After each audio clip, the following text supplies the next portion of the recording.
Welcome to the Dan Norton Show. It is Friday, August 8th, 2025. I promote Ayn Rand's philosophy of objectivism, a philosophy of reason, egoism, and capitalism. I do debates, discussions, monologues, and I invite you to participate. You can participate in the chats or by calling in. I have call-in instructions pinned in the chat. If there's anything you'd like to talk about, feel free to click that Zoom link or dial the Zoom phone number. So it's been about almost a week since I last streamed.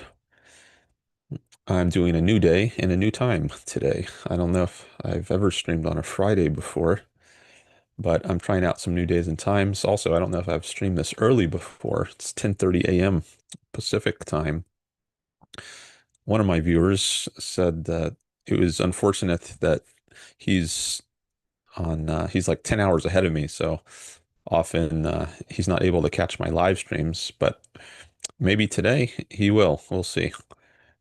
He's from South Africa, actually.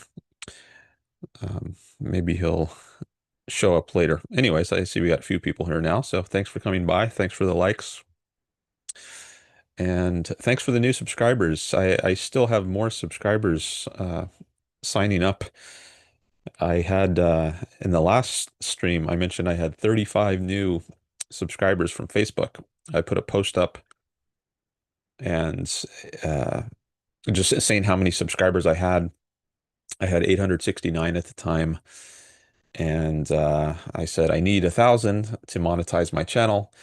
And if you want to help out, here's the link. You can subscribe. And I got a lot of subscribers, more than I ever did before on that day I put the post up, which was a week ago, actually, August 1st.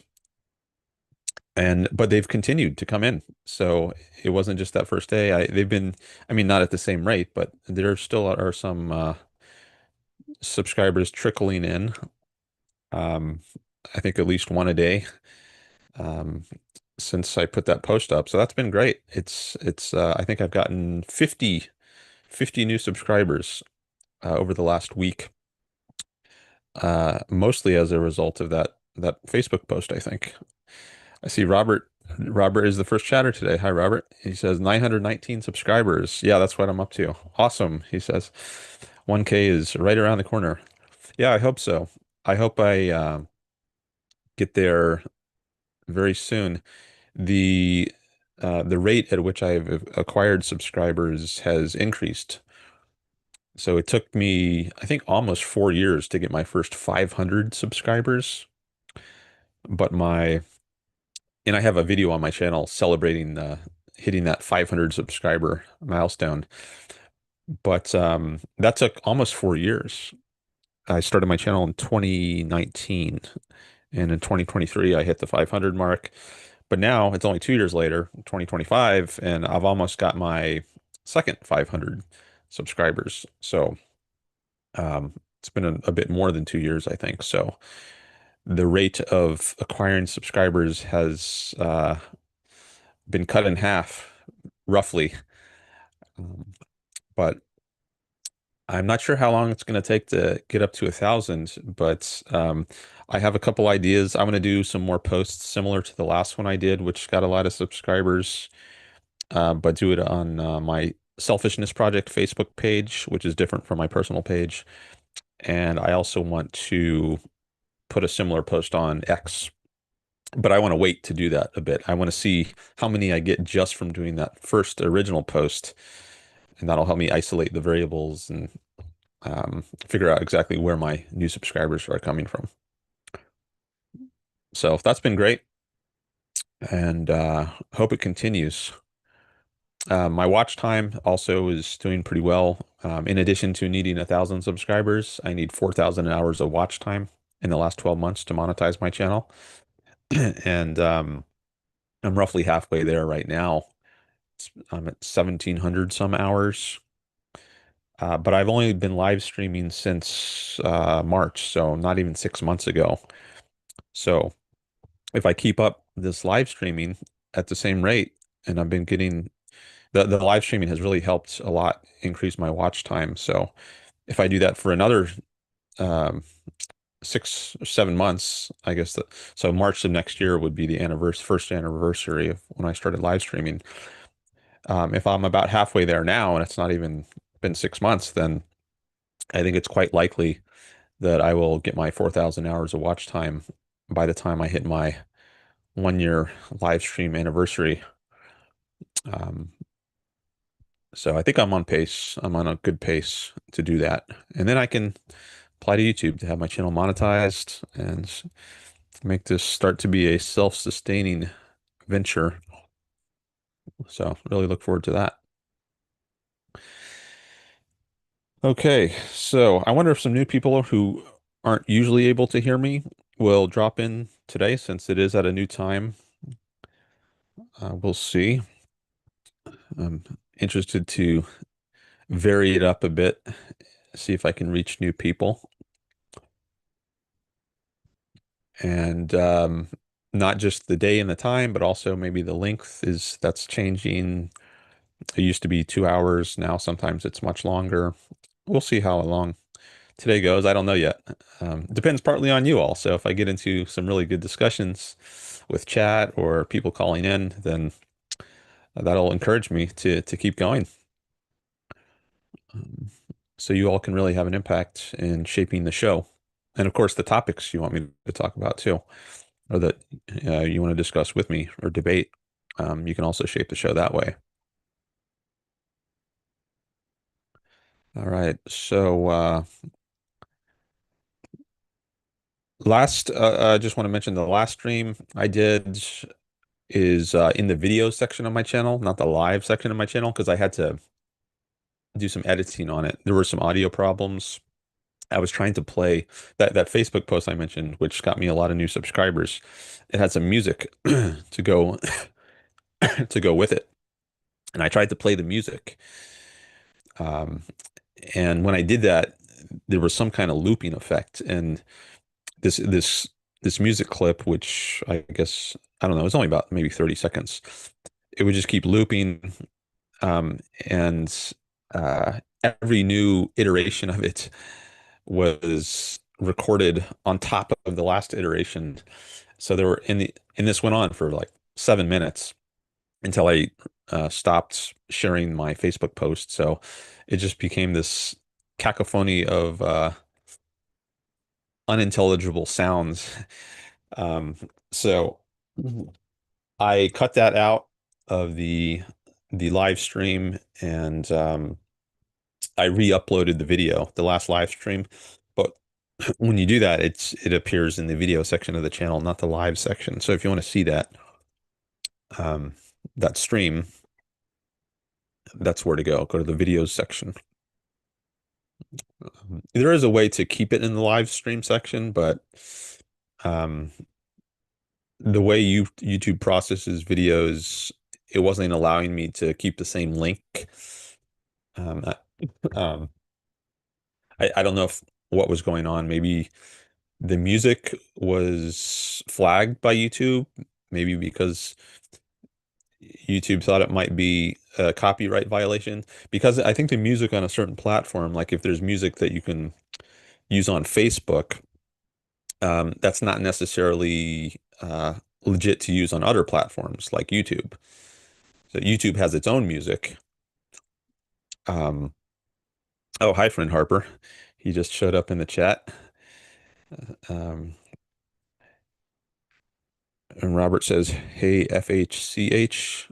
Friend Harper must be FHC. What is CH? Maybe that's a different name. His actual name, if Friend Harper is not. He doesn't have to say, but he can tell us if he wants. So anyways, the YouTube kept processing my live stream for many hours after it happened last time. Maybe because it detected there might be a copyright violation to the music. I'm not sure. That's just a guess. But anyways, I didn't want to wait for it to finish processing. I don't know how long that would have taken and risk getting a copyright violation. So I just created a new link and then uploaded it without the the messed up audio part to the video section. Friend Harper says CH is his real name, his initials for his real name, I guess. Okay. All right. So what else is going on? I've been active on Twitter or X, and I've been getting a lot more engagement than I had been for the several months prior. I can actually show you some analytics. Maybe I'll do that. Um, I've got some charts here. Let me try to share my screen. Let me just give me a second to find. Okay, I think I can just start from this screen. Yeah, I think that's okay. Okay, share. All right. Not going to share any audio this time. I don't know if that would cause the same problem I had last time. I'm just going to share the video. Okay, so there's my or my Twitter page, my X page, which I need to update a little bit. So here I updated my bio. Ayn Rand fan, philosophy PhD, host of the Dan Norton show. But up here it says Ayn Rand fan, philosophy PhD, YouTuber, contact me for discussion/debate. That's in the banner picture. But I want to have the same thing in both places. So I want to replace this contact me for discussion debate with host of the Dan Norton show. I like that a little more. Um, Maybe people can infer from the fact that I'm a host of a show that they can call in and do discussion debate. And not many people responded to this anyways, um, contacting me. So I don't know that it makes that much difference. But anyways, I like this formulation a little better. So I think I'm going to revise this banner picture um, to what it says here. But I need I got a new laptop recently, and I don't have PowerPoint installed. I don't have PowerPoint installed on it. Um, and that's what I'm used to working with. But hmm, I have Keynote. I guess that's what automatically comes with my Mac, and I haven't learned how to use that. So maybe I'll learn how to use that too, and then recreate this, or maybe I will get PowerPoint reinstalled on this Mac. But anyways, I eventually want to update that. But I was going to show you some analytics here, which I can do if I click on this and then go to premium. I'm a paid subscriber. That's why I have this blue check mark by my name. If you do that, I think you're able to get within this premium section, you can see analytics. Yeah, here are the analytics for my channel. And there you see some metrics on impressions, which is another term. It's views. So other websites like YouTube will show you the number of views, whereas X calls it impressions, which I guess is how many times your post shows up on somebody's timeline. So you can see over the last few weeks here, there's been an increase. See down here, it's very low, but over here, it's increased a lot. And I don't think my amount of Twitter usage changed very much when I started to get this spike. Maybe it started a little bit here. Um, I had been using it, I think, roughly as much as I had been using it for the past few months, but I started to get a lot more views. I don't know why. And also a lot more followers. So they don't call them subscribers on X, they call them followers. And look how much my number of new follows has increased over the last several days, especially. I got 35 subscribers on this day.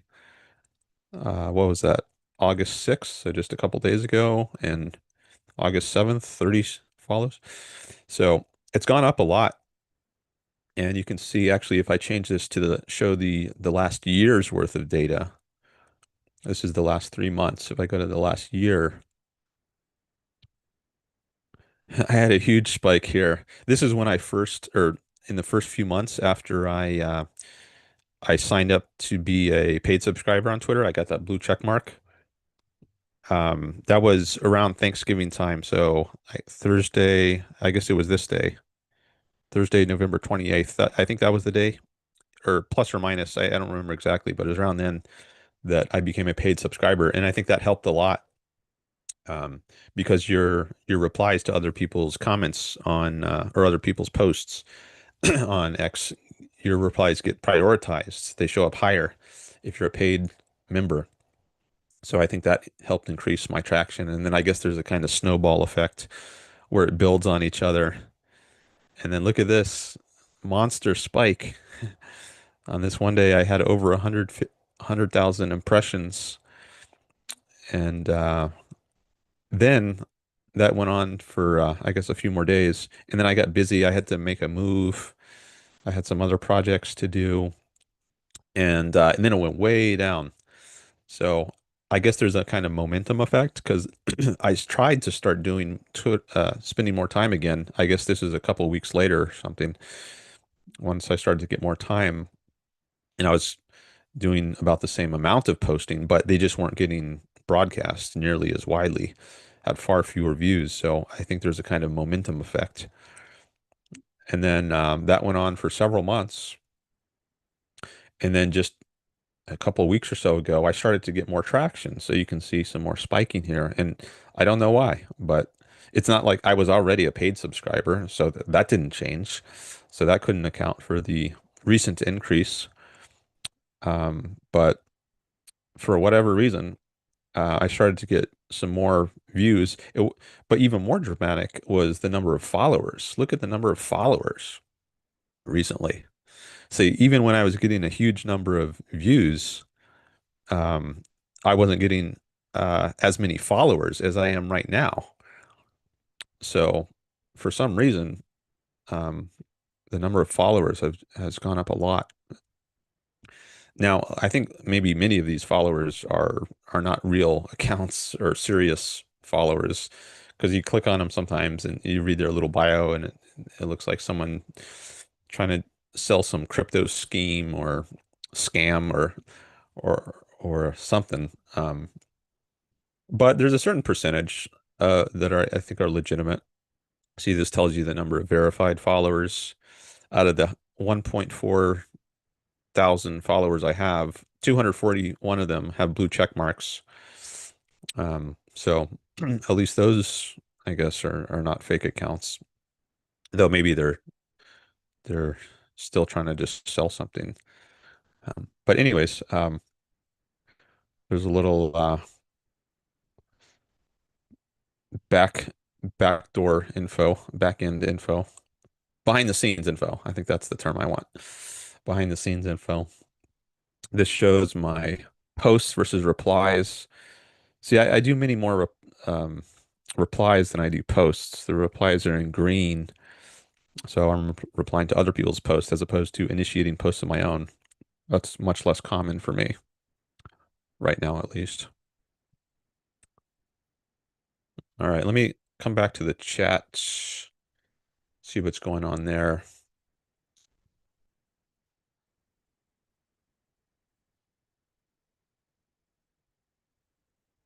I think I saw a few new ones. Oh yeah, some more from Friend Harper. Dutzy is here. More from Robert. Jason, hello. Dutzy says good morning, good evening.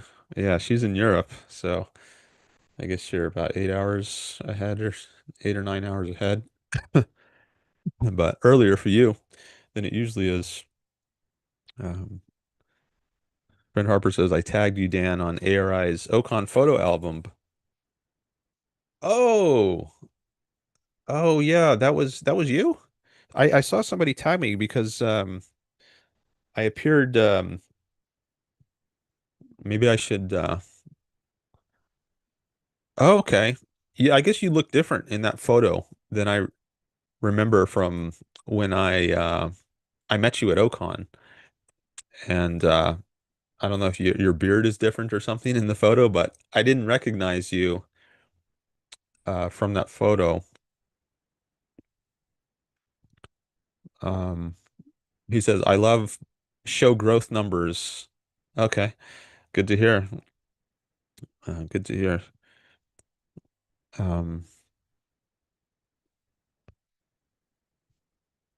I want to see a world where objectivist YouTubers are chatting with each other often and creating a network effect.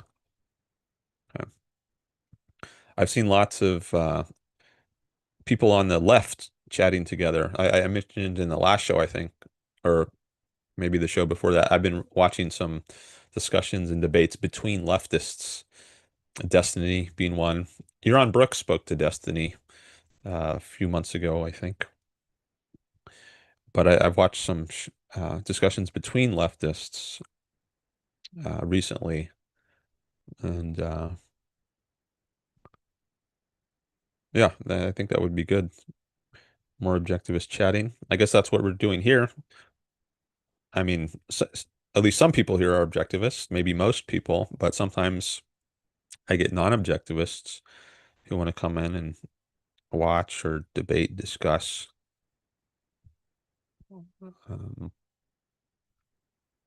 I want to go to that. Oh, actually, let me stop my sh screen share for a moment. Maybe I'll bring it back, but um, I just want to go to that Facebook page where my photo was. See if I want to share that. Um, where's that notification? Oh, here it is.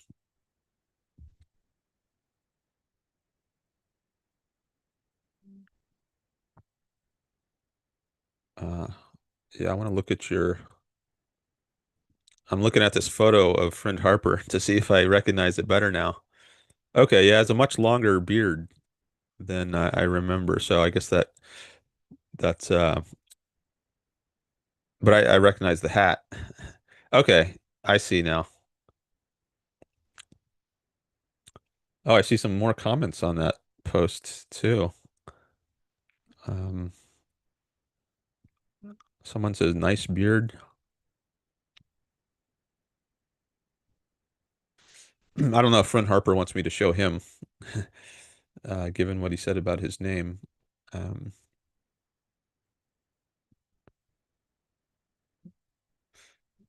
um, do you mind if I show that, Friend Harper, your Facebook picture and the he says I had a beard for like 3 years after I exited the army because I was protesting shaving. Ha ha. Okay. Um, do you mind if I share that on my screen? It has your name in your photo under the. Oh, he says sure, no worries. Okay. All right. So let me share um, this post.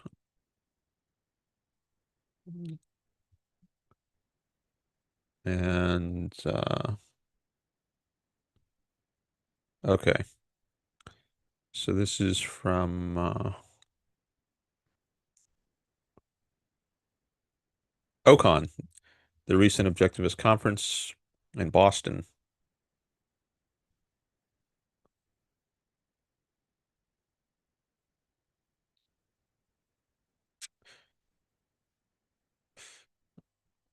And there I am, standing behind a mic. I'm not sure what part of the conference that was. I think it might have been a session with Alex Silverman. He gave a talk. I guess it was part of the Junior Intellectuals series of talks. But there were a couple other talks. I made a comment or a question at Yaron Brooks' talk, the opening nights. Could have been from that. I asked a question of Brad Thompson. I think maybe that was the second day.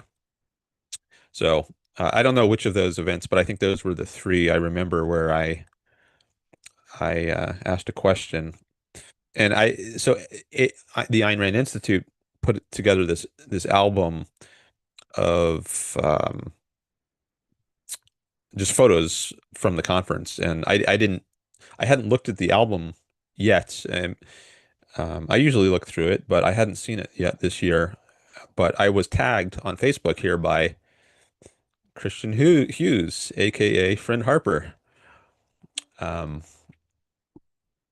which I didn't know was Friend Harper um, in the chat here, but there he is. He tagged me, and I just said, "Thanks for the tag. I hadn't seen this before." So that was nice to see. And now I know the connection. I didn't realize I think I knew I was friends with Friend Harper on Facebook because I think he mentioned that, but I didn't know he was under a different name there. I guess you have to go by your actual name on Facebook. I don't think you can do screen names, just random screen names like you can do on YouTube or on X. So it's good to know now um, who Christian Hughes is.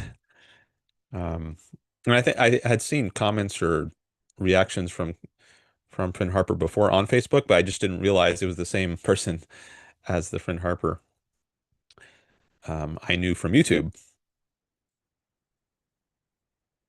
All right, I'm going to stop this screen share now.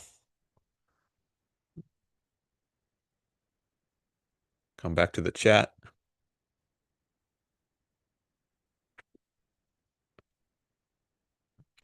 All right, welcome to the new viewers. I see we've got some more people here, some more likes. Thanks for the likes.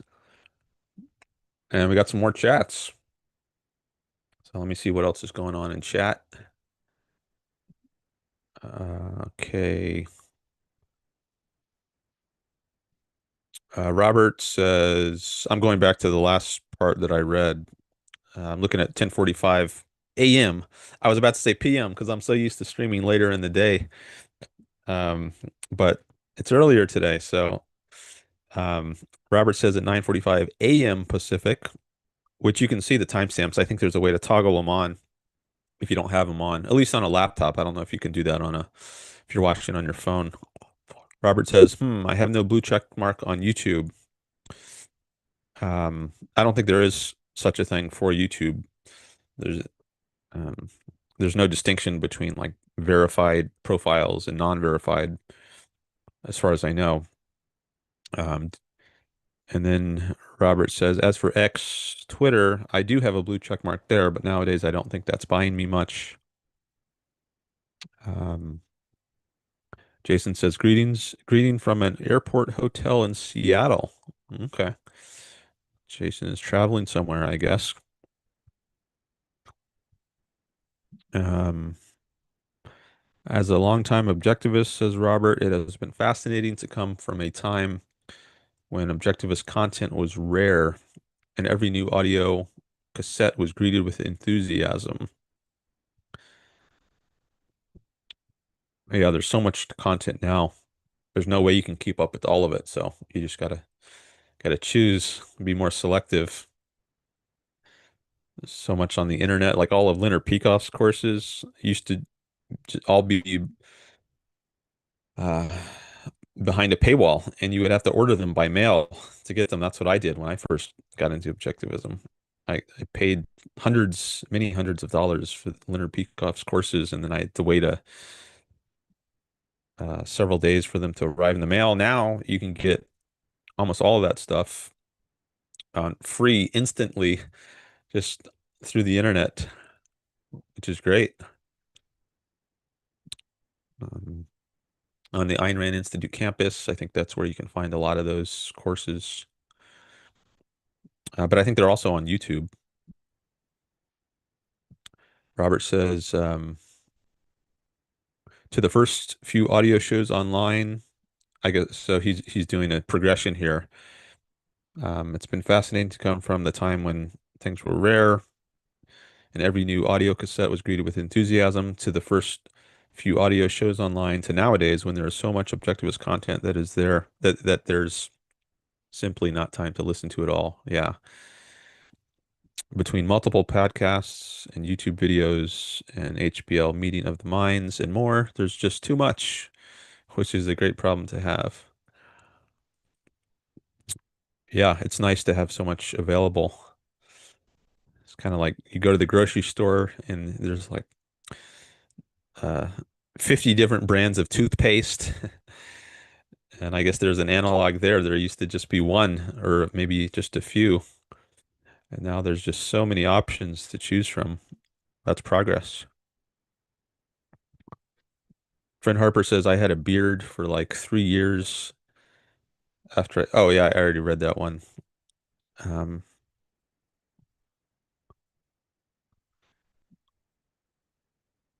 and the next one, oh, from Jason to Robert from 1994 to 2004, I knew no one. It's almost like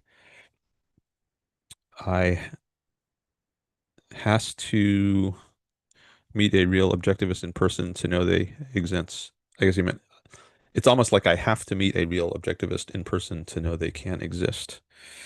Yeah, it's a lot easier to meet people now with the internet.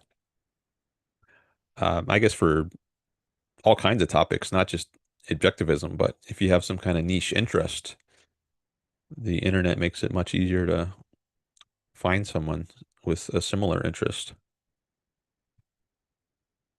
Friend Harper says, I like being pseudo famous via other people.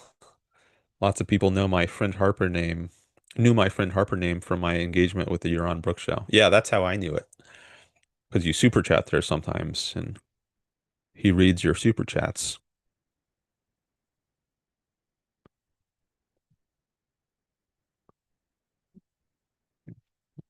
Let me just look at a different spot in the chat right now. Okay, looks like I'm getting close to caught up with the current chats. Robert says to Jason, indeed, and it's amazing to me that Amy and I still get folks who are surprised to find that we exist in the Mo in the Motown area. Okay, so that's Detroit, I guess, somewhere in Michigan. Motortown. Who was up there? Ford, General Motors. I don't know all the companies who were up there. I wonder if you have ever like it'd be interested to take a tour of those factories. I don't know if they ever did something like that. Isn't there a Ford museum up there somewhere? I've never been to Michigan, actually. I would like to go there sometime. Robert says AFK for a bit, away from keyboard. Okay. Jason says to Robert, exactly. I'm on a mission to find more in real life in Central Washington. It is hard. Um, more real life objectivists, I guess he means. There was a conference up in Seattle back in 2016, I think, which I was at, an objectivist conference, but I guess you were still in Prague at that time because I think you moved to Washington in more recently than that, if I recall correctly. And I went up to Vancouver actually on that trip. When I was up in Seattle after the conference, I went up to Vancouver. First time ever been there. That was interesting. Friend Harper says I could change it. Oh, your screen name, I guess you mean. But then I would have to deal with a bunch of people in real life asking about it, and I don't feel like it. Okay. Jason says my daughter arrives from Europe for a holiday with me in Washington at 3 p.m. Pacific. Okay, so that's why he's at the airport hotel. Okay, hope that goes well. Uh, H. Charlie Bodkin, new chatter. He says, hello, first of all.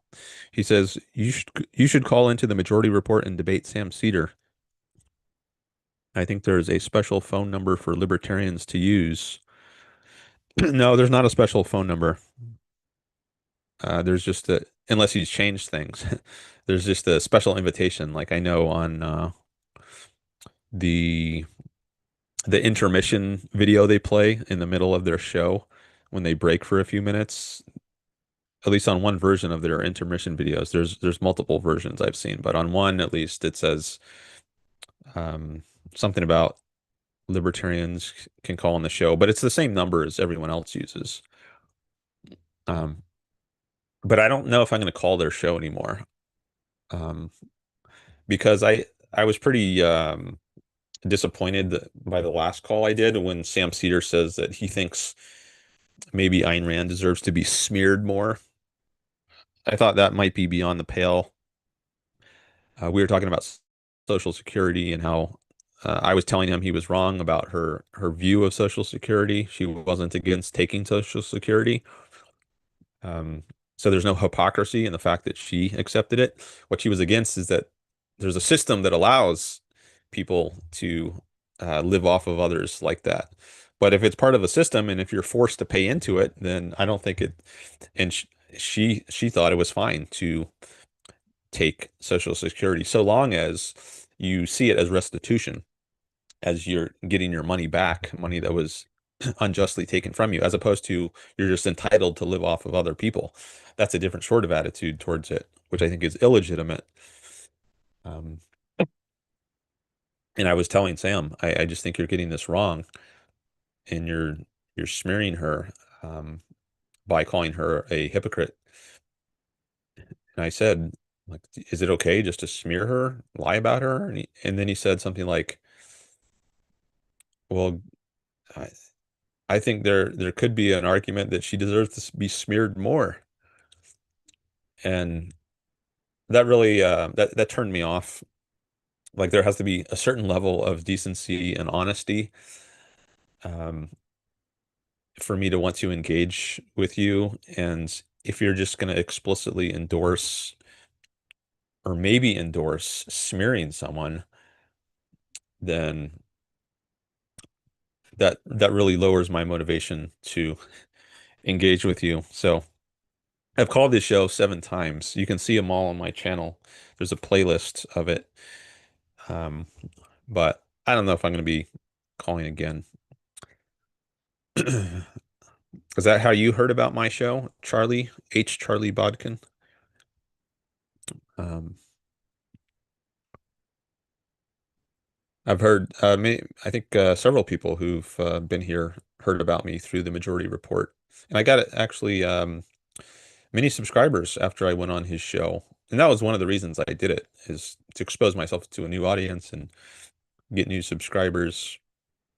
So it was helpful for that, but I'm not sure I want to go back. Maybe if maybe if Sam changes and uh, condemns or rejects the idea that it might be good to smear Ayn Rand, then that would increase the likelihood that I would want to have more discussions with him. But um, anyways, in the meantime, that's how I feel about it.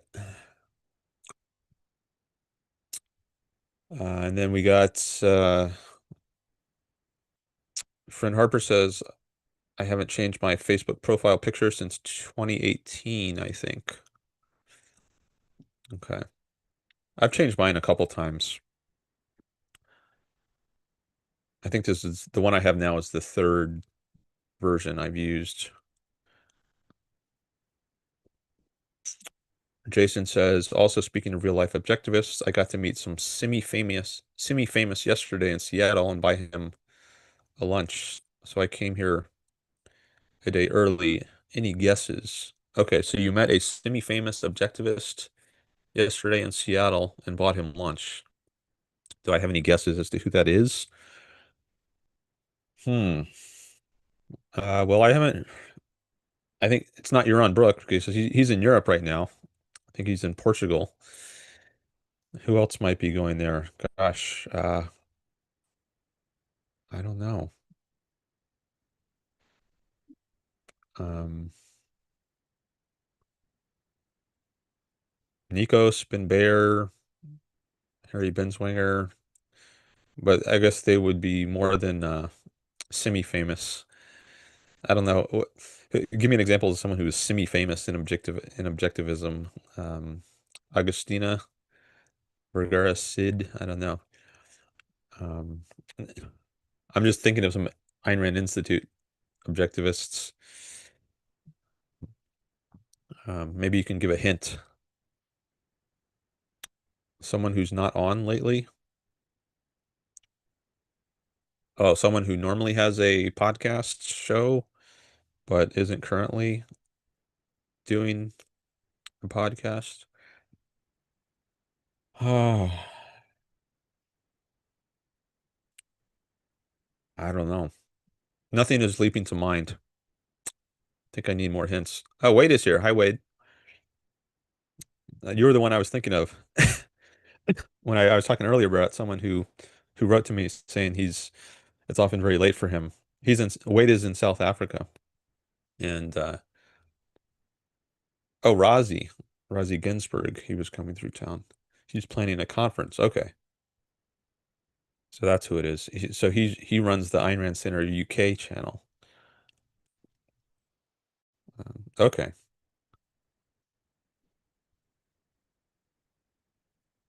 so glad Wade could participate.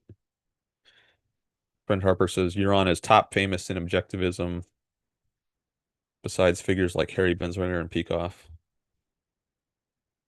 Yeah, Iran is the most visible today, I think, to the world at large, aside from like, as you say, well, even Harry Benswinger and Peikoff, um, I'm not sure as many people in the culture at large know about them, but if you're talking about like the history of objectivism, yeah, they would figure in more than Iran, who I think came onto the scene in the 90s. He started running conferences, I think in the 90s, so I guess that's when many people in objectivism started to get to know Iran. Whereas Harry has been around since the 60s, um, and Leonard Peikoff since the 50s. So they go much further back.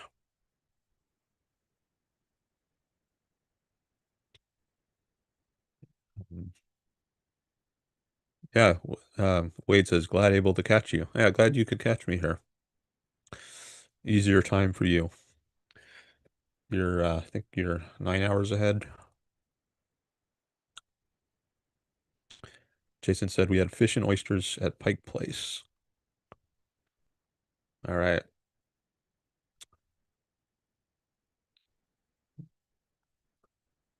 So maybe I should give a reading update. I'm caught up in the chat. I want to give priority to people who are here live. So if there's stuff you want me to talk about or questions you want to ask, go ahead and put it in the chat or call in and I'll engage with it. But right now I'm caught up on the chat. So I think I think might be a good time to give you a reading update as I sometimes do. So I finished the book of Numbers. I've been reading the Bible. And the fourth book of the Bible is the book of Numbers, called that because a census is taken of how many Israelites there were in each tribe, or 12 tribes of Israel. And I finished the book on the book of Numbers where they're moving from Sinai to, so they get the Ten Commandments handed down to them in at Mount Sinai, right next to Egypt. And then they spend 40 years wandering through the desert on their way back to the promised lands, or on the way to the promised land. I guess they weren't there before. Well, I think Abraham was there, at least passing through there briefly. So some of their ancestors were there, but they hadn't like set up any like a permanent home there or base as it was to become. So they were making their way to the promised land in the book of Numbers, and they get just to the threshold of it. across the Jordan River from Jericho, which I guess is part of the Promised Land, part of Canaan as it's called. And they wander just up to the border. So on the east side of the Jordan River is the border between Canaan and um, or the Promised Land and the non-Promised Land, where there's other people like the uh, Amorites or the Moabites, Edomites. Um, so they get to the border just east of the Jordan River, and that's where the Book of Numbers ends. And then the next book, the Book of Deuteronomy, is I started reading that book, so that's the last book of the Torah. The first five books of the Hebrew Bible are called the Torah. They're also called the books of Moses because Moses is he's the main figure. He's the one who leads them out of Egypt to the threshold of the Promised Land. And then the law is restated. That's why it's called Deuteronomy. So Deuter, I guess that's the Greek word for two or something cognate of the word two. And then nomos is the Greek word for law. So Deuteronomy is like second law. So the Ten Commandments are first given in the book of Exodus, second book of the Bible, but they're restated in Deuteronomy. So, and that's why it's called Deuteronomy. You get the law a second time. But there are also many other commandments. I think in addition to the Ten Commandments that you see in Exodus, there are many other rules and regulations, I guess, about like how the priesthood should function and other things, what kind of offerings or sacrifices you have to make uh, at the temple. And there's an article called 613 Commandments on Wikipedia. So I think Moses Maimonides, who was a Jewish scholar many centuries later, um, I think it might have been the 1100s. I think he might have been the one who originated the idea. Uh, I'm just looking up his dates now. Yeah, 1138 to 1204. Um, was a rabbi and philosopher who became one of the most prolific and influential Torah scholars of the Middle Ages. So I think it was Maimonides who, I guess he identified 613 distinct commandments. Um,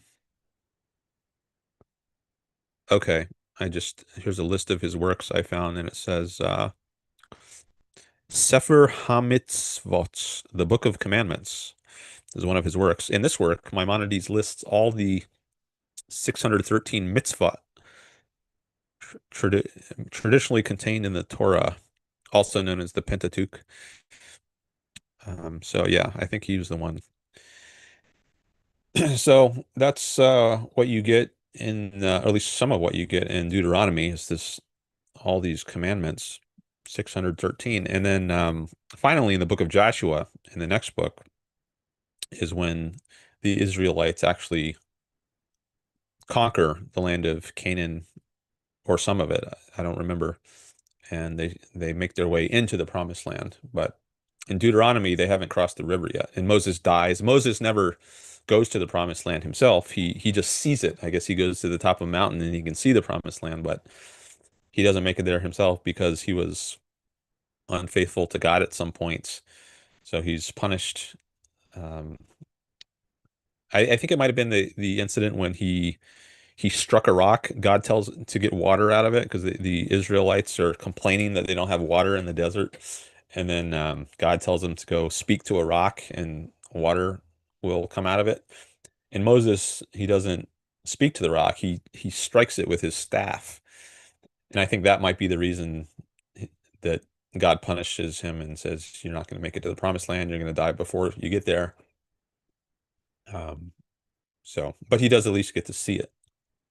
And then his successor, so Moses was the leader of the Israelites for, I guess, since the Exodus.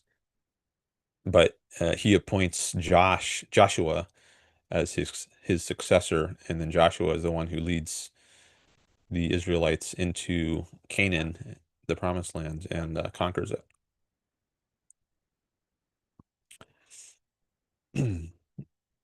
Okay, so that's where I am in the Bible, and let me go back to the chat. It looks like because there's see if there's any chats related to what I was just talking about, and it looks like there are some. Friend Harper says, have you read a book called Who Wrote the Bible? No, I haven't. I've mostly just been reading Wikipedia articles, but I guess the tradition is that Moses wrote the first five books of the Bible. I guess maybe dictated to him by God. I'm not sure how that was supposed to work, but I think most scholars today um, don't think he wrote it, or at least not all of it. And I think many say that the evidence suggests it was written during the Persian period, I guess when the Persians were in control of Israel around the 400s BC, somewhere around there, plus or minus a century. It's when the Torah took shape, and this was many centuries before Moses is alleged to have existed. So, um, I've read a bit about the construction of the Bible and when and by whom it was composed, but I have not read that book. Um, Friend Harper says it talks about how it probably had four authors and why. Oh yeah, I do remember reading maybe what you're talking about here because I saw there was I think there were four different sources. Like there's the priestly source, the Deuteronomic source, one or two others. I'm not sure if that's what you're talking about, but that I remember one of the theories about how it was constructed identified four distinct sources. Okay, then Wade says reading the Old Testament first is like jumping in the deep end. God seems more vengeful, spiteful, maybe infallible than in the New Testament. In the New Testament, God is about forgiveness more. Yeah. Um, he's more of a loving God. I think that's sometimes how it's put. Although Christian love is, if that means like unconditional love, I don't think it makes sense, or I don't think it's good. Um, but yeah, I see what you mean. I know I've heard this point about the difference in God's nature between the Old Testament and the New Testament. Um, and I think those terms are, I guess they convey a Christian kind of perspective because if you're saying something is old, it might think you might think that means it's kind of out of date. And I think that's the view at least some Christians hold, like the New Testament. That's really what we need to focus on. There's a new covenant that's been made between God and human beings, and the old covenant is no longer applicable. But if you're Jewish, you you wouldn't call it the Old Testament. I think you would more likely call it just the Hebrew Bible. Um, Wade continues his thought. He says, God is, in the New Testament, God is about forgiveness more than vengeance.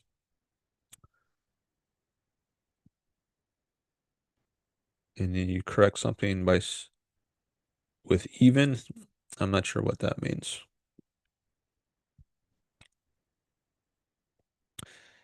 Dutzy says the Old Testament is definitely not suitable. as nighttime reading if you want to sleep well. Maybe if you're reading certain parts of it, um, maybe if God is wreaking his vengeance, that will be exciting and disturbing and keep you awake. But actually, some of it, some parts of it might be very good for if you want to sleep well. If you get to some part of it that is boring and monotonous, like if you're reading a list of names, someone begat someone else who begat someone else who begat someone else, etc., etc. There's there's often many lists or the tribes, like the tribe of Reuben had, so and so many thousands of people, and they sacrificed 10 goats and two lambs or something. And then the tribe of Gad had so many thousands of people, and they sacrificed nine goats and six lambs or whatever. And there's these lists which might help you might help put you to sleep. Um,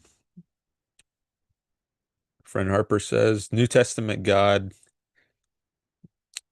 Oh, before that, Wade gives a thumbs up and a smile emoji. Um, Friend Harper says New Testament God was like, oops, I drove them crazy. Maybe I should be a little nicer. Um, um, Trump just popped into mind. So I was just thinking of like the Old Testament God and Trump. Are they kind of whimsical and childlike, um, and in the way in the way Trump treats others, and in the way the Old Testament God treats others? Might be worth thinking about, but that connection just popped into mind. But Friend Harper is talking about the New Testament God, not the Old Testament God.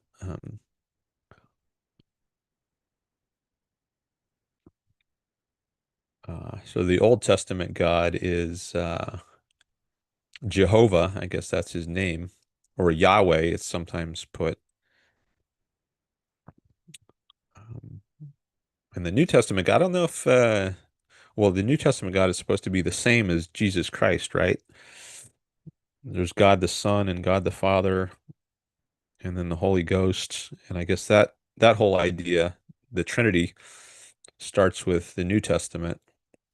So I don't know if God is referred to in the New Testament at all as Jehovah or Yahweh, or if that's only in the Old Testament. Ducey says, but then with the Quran, but then with the Quran, God went all out again after playing nice in the New Testament. Um, okay, I have read the Quran, but it's been many years, so I don't remember it very well. But um, strikes me as plausible that, yeah, the God there is more mean again, in the conventional sense, at least, of mean, like more like in the Old Testament than in the New Testament.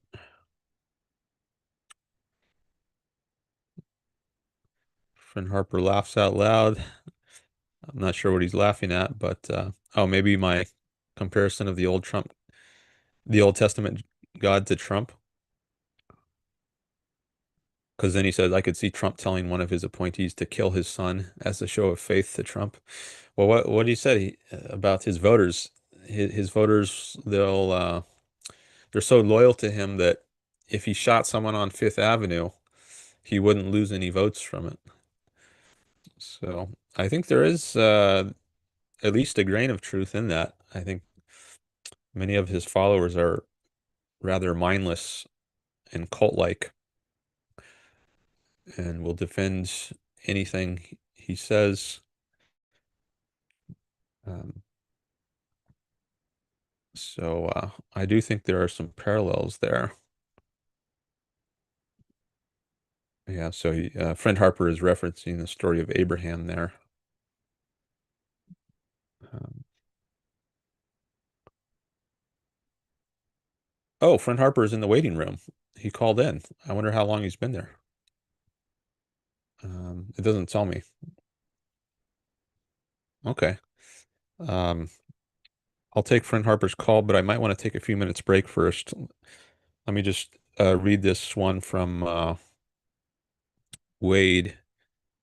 By the way, if you do call in, it's helpful if you might want to say in the chat that you did that in the YouTube chat. Just let me know you called in, because then I'll probably see it sooner. Because usually I'm looking at the YouTube chat, not the Zoom screen. So I don't know there. I don't know that someone's called in unless I see it in the YouTube chat. So you might want to do that. He says just a little bit, so I guess he hasn't been waiting for long. Wade says it's unfortunate Muhammad sealed the prophets, so the Holy Scriptures haven't had an update in 2,000 years. Okay. So Muhammad was the last prophet, at least according to Islam. Is that maybe that's what you mean by Muhammad sealed the prophets? Okay. All right. So I don't know if Friend Harper's is going to be able to wait. Hopefully he will. But I want to take a few minutes break, maybe 5 or so minutes, and then I'll take Friend Harper's call. And in the meantime, I invite you to continue chatting. And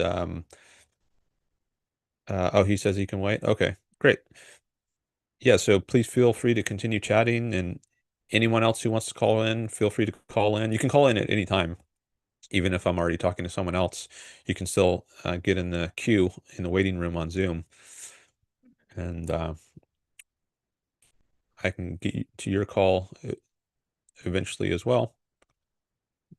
Um, but anyways, thanks everyone for coming by who's been here so far. Thanks for the likes, subscribes, and I will be back shortly.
Okay, I am back.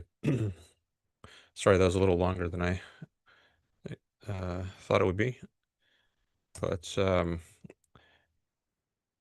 thanks for being here, people. If you're just joining,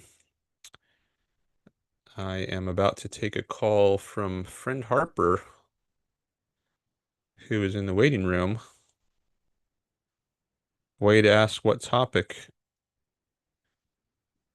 Friend Harper is considering. I guess we'll find out soon. All right, let me admit him. Oh, I gotta make sure my settings are correct. Just a moment.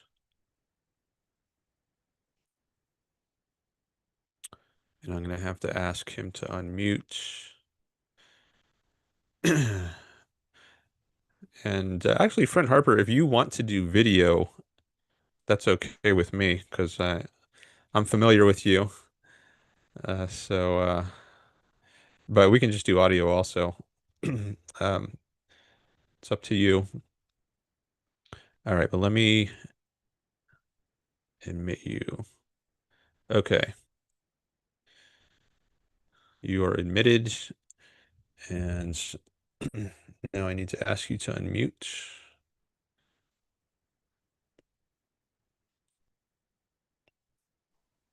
Hello. Hello, Hey, welcome it's back. me again. Yeah, I'm checking my audio to make sure it sounds good. So, yeah, as a way to ask, what topic are you considering? Did you have a certain topic you were interested in chatting about today? You were talking about the Bible stuff, and I was gonna chit chat about that book that I talked about that I said I read, the Oh, Who Wrote the yeah, Bible one. right. Who wrote the Bible? So I Yeah, think tell the us about the that. so I think the main thrust of it was like the events that involved Moses. Like he probably had his hand in transcribing some of the events, but I think they think that there was like a main writer who took it down that wasn't Moses. But then when some of the tribes went to different places, the people who went to the different places told basically the same type of a story, just like their details varied. Like I think with the Great Flood, one of them was the 40 days and 40 nights, but a different one was like significantly shorter for some reason. And then so there was the first one, and then it branched into two, and then there was a fourth guy who synthesized them, and I think what you said, the Persian period. Hmm. So that's why there might be conflict between some of the different tellings of the different stories. Okay. Yeah, I hadn't heard about there being multiple floods in some version of I guess that would be the book of Genesis. Um, but I know there were I do remember learning that there was a flood narrative in some more ancient religions, like I don't know if it's the Babylonians or the Assyrians, but there was some other Near Eastern religion where there was some kind of flood narrative, and I think it was speculated that maybe the flood that appears in the Hebrew Bible was just they kind of took over that flood story and imported it into their own. But that wouldn't be different versions of the Bible. That's just entirely different religious traditions. You're talking about within the tradition of the Hebrew Bible itself, there are different versions, one of which has multiple floods, if I'm And understanding you. yeah, and he kind of made it sound like the reason why they would tell these stories slightly different is to conform to the audience that they're dealing with. Like the Persian one was, he said, was probably very much written with that kind of idea in mind, is like curtailing it to the current audience. Mm, okay. Yeah. Yeah, there was yeah, that rings a bell. I read And it, something. and Yeah. as a skeptic atheist about religion, and or especially organized religions, like, oh yeah, all day they'd be doing that. uh, Mm, I read James Valiant's Creating Christ book. You've probably heard of hmm. that one, Yeah. but that one had the same kind of narrative of like a radical Jewish sect was about to go rough up Rome, so they basically reverse engineered the the prophecies from the Old Testament, and then they were like, "Hey, look at this guy. He did all these things.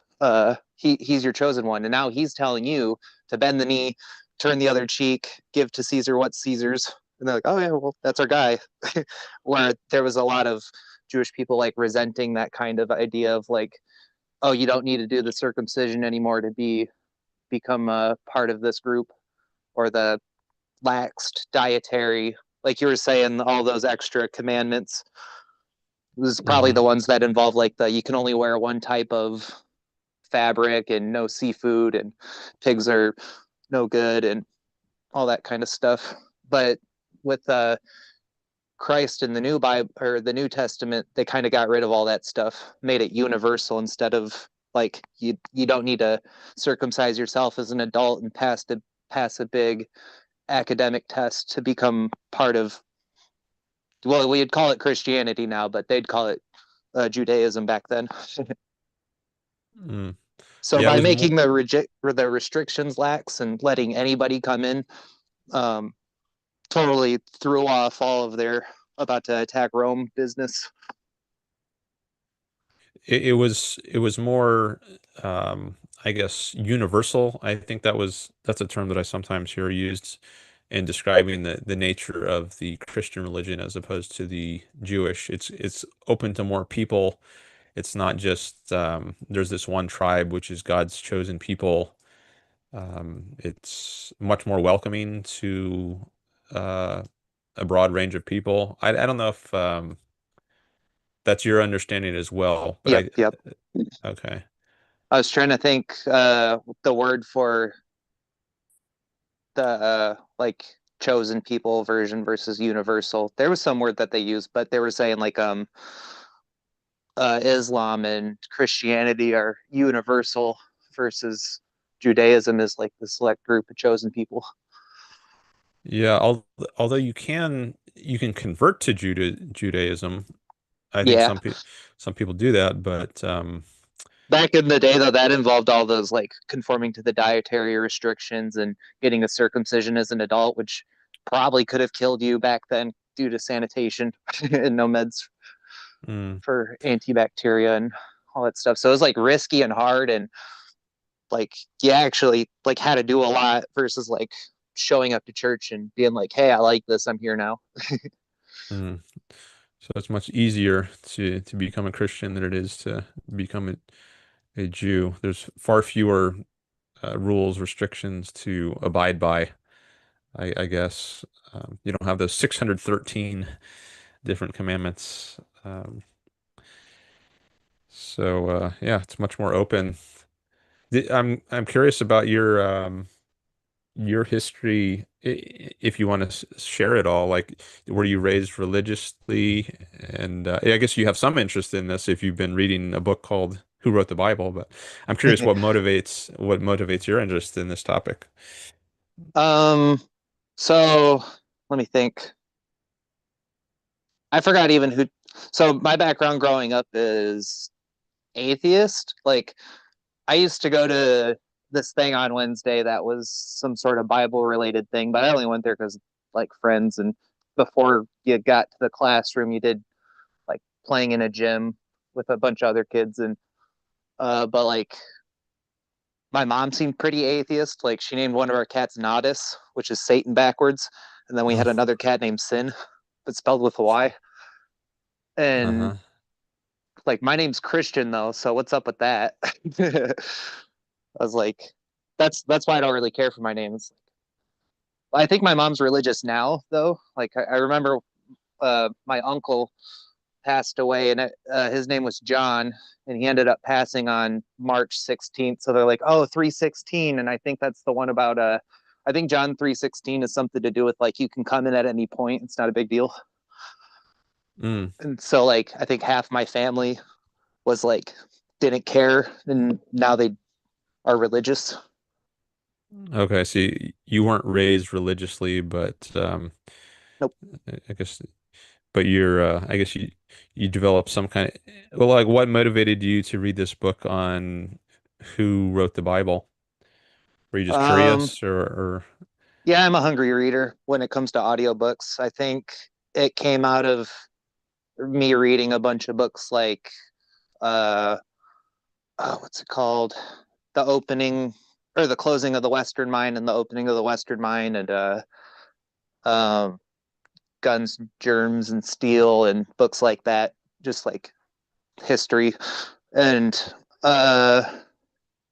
Yaron Brook talks like he'll mention a bunch of books. A lot of my books that I read come from Yaron bringing them Mhm. up in some way, shape, or form.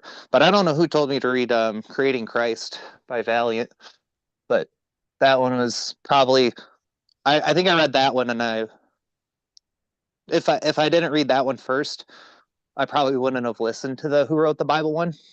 Mhm. But they're both fascinating. World history is fascinating. Yeah, for sure. I find myself reading topics which I wouldn't really anticipate myself reading. Like just recently on Wikipedia, I was reading about the Constitutional Convention in the United States. Oh, nice. And I mean, a week ago, that wasn't on my radar at all. But I was something led me to it. I think it was I was interested in immigration for some reason. Maybe it was because of some Twitter posts or X posts, as often there are posts on X relating to immigration, like ICE deportations or something, and then that makes me curious to learn something about the history of immigration. And that might have been what prompted this chain that led me to the Constitutional Convention, because I made a big project of reading uh, all the immigration laws in history, or at least the Wikipedia articles about the immigration laws, like the Immigration and Nationality Act of 1924 or 1956. I forget exactly all the years, but there's certain important turning points in immigration law, and I read many of the articles about these, and uh, something made me. I guess there was a link to the actual text of the law, as opposed to just reading about the law on Wikipedia, and I was curious to look at the actual text of the law, and I learned that there's actually two versions of U.S. law. There's a codified version called the United States Code, but then there's also something called the United States Statutes at Large. I don't think I had ever heard of that before a Huh. few days ago. But the difference is that um, the statutes at large are organized in chronological order. So in a given Congress, there could be all kinds of topics that come up for discussion. Uh, like there could be topics relating to immigration, topics relating to the budgets, or in the early days of the United States, admitting new states like Vermont just becomes a state, or all these topics which don't really have anything to do with each other necessarily. They're all smashed in together side by side in what's called the statutes at large. They're just whatever order they happened historically, that's the order in which they appear in the United States statutes at large. Huh. They're just But like, yeah, we'll organize them later. And then they all yeah, died and so did but it. later that's not very useful for legal research. Like if you're a legal scholar or something and you want to study the history of immigration, the the history of the immigration laws, you might have to consult a bunch of different volumes and it's just scattered all over the place. So to deal with that problem, to make it much easier to do research, maybe there are other reasons as well, but they started organizing them by topic, and that is what is called the United States Code. So, um, and there's many layers of um, there's titles. I think that's the highest level. There's 53 or 54 titles, like Title One, Title Two, all etc. But within that, it's broken down into chapters. Like you've heard of Chapter 11, bankruptcy. I think that takes Mm, its right, name right. from, I guess, one of the titles where they deal with financial regulations. And there's many different subsections, clauses. There's like, I don't know, a dozen or more levels at which it's broken down. So that's the difference between the U.S. code and the statutes at large, which I had no clue about until recently. But I guess once I started learning about that, that led me to wonder about, well, like, so I read the article about the first Congress of the United States. So this was 1789 to 1791, because the each Congress lasts for 2 years, and they elect new representatives every 2 years, just like we still do. We've got the midterms, and then we got the general election. But the earliest Immigration Act was, or I think it was the Naturalization Act of 1790. I think that was the first piece of legislation after the United States Constitution took effect. So I was looking back at that very earliest immigration law, and I guess that led me to be interested in the Constitutional Convention, because which only occurred 3 years earlier. 1787 was the Constitutional Convention. So I don't know if I've completely fleshed out the chain by which I got there, but I've at least given some of the steps. But like you said, you're a general reader, and that something led you to read the Who Wrote the God, and here's my version on how I got to reading about the Constitutional Convention. I do jump Yeah. around a lot. Yeah, everything's connected like that, huh? And I think the only book I've read on that period that you were just talking about was C. Bradley Thompson's The Revolutionary Mind. That's a good one. Hmm. A lot of stuff I had no idea about. Hmm. I haven't read that And one.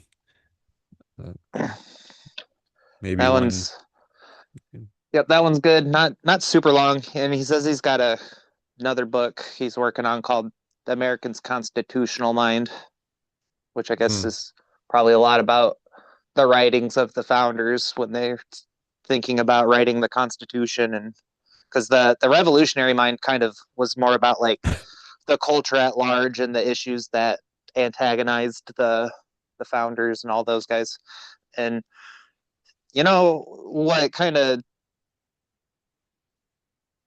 it made it sound like the culture back then was more philosophically charged, but by that I mean like more people were concerned about the ongoings of like what rights are and stuff like that, and they actually read people like John Locke. But so like percentage wise, they probably had more people who knew about the ideas that the founders were talking about versus these days. Even if like if they had 200 people back then who were concerned about it with like 1,000 total people, well, we have like way more than that, but probably still the same number of people who care about these types of things. It's just like proportionally back then, it was a higher ratio of people who were politically and philosophically charged versus today, which probably made a revolution back then way easier, just having way less people.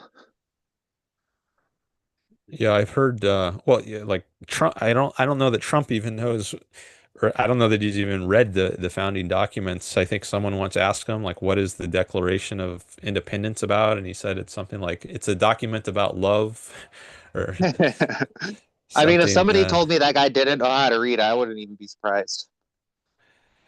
Um, But yeah, it's pretty that's just me sad. being catty. But Yeah. but yeah, I was just looking through my book list, just just the big scatter shot of stuff that I've listened to. I think it looks like by the order in which I bought books, I read the one called Christendom, The Triumph of Religion from 380 to 1300. Uh, and that's probably what got me into like who wrote the Bible one. Hmm. I'm just taking a look Uh, back at the chat here to see if we got it, see what else is coming in, and see anything, if there's anything related. I see there's a chat from Wade about, he says Alex O'Connor has a lot of content about the Bible. I heard about the various authors of the Bible from him. Yeah, he does a lot of debates, I think, with religious people. I saw in some recent video, I think he's an agnostic himself. So I don't know if he used to be an atheist. I thought maybe he was an atheist, but I saw something recently that said he's an agnostic. So oh, I got a he's question for you as a philosophy PhD after you sure. finish your thought. Go ahead. Oh, I was gonna say, the word agnostic, is that word applicable to say, like, if I were to say somebody is philosophically agnostic, meaning like, or no, that wasn't what I was going to say, morally agnostic, whereas like there's all these options in morality and they just refuse to pick one, and they're the type of person who will be like, well, no morality is better than anybody else's. Like, is that Mm, a decent way of using the word agnostic?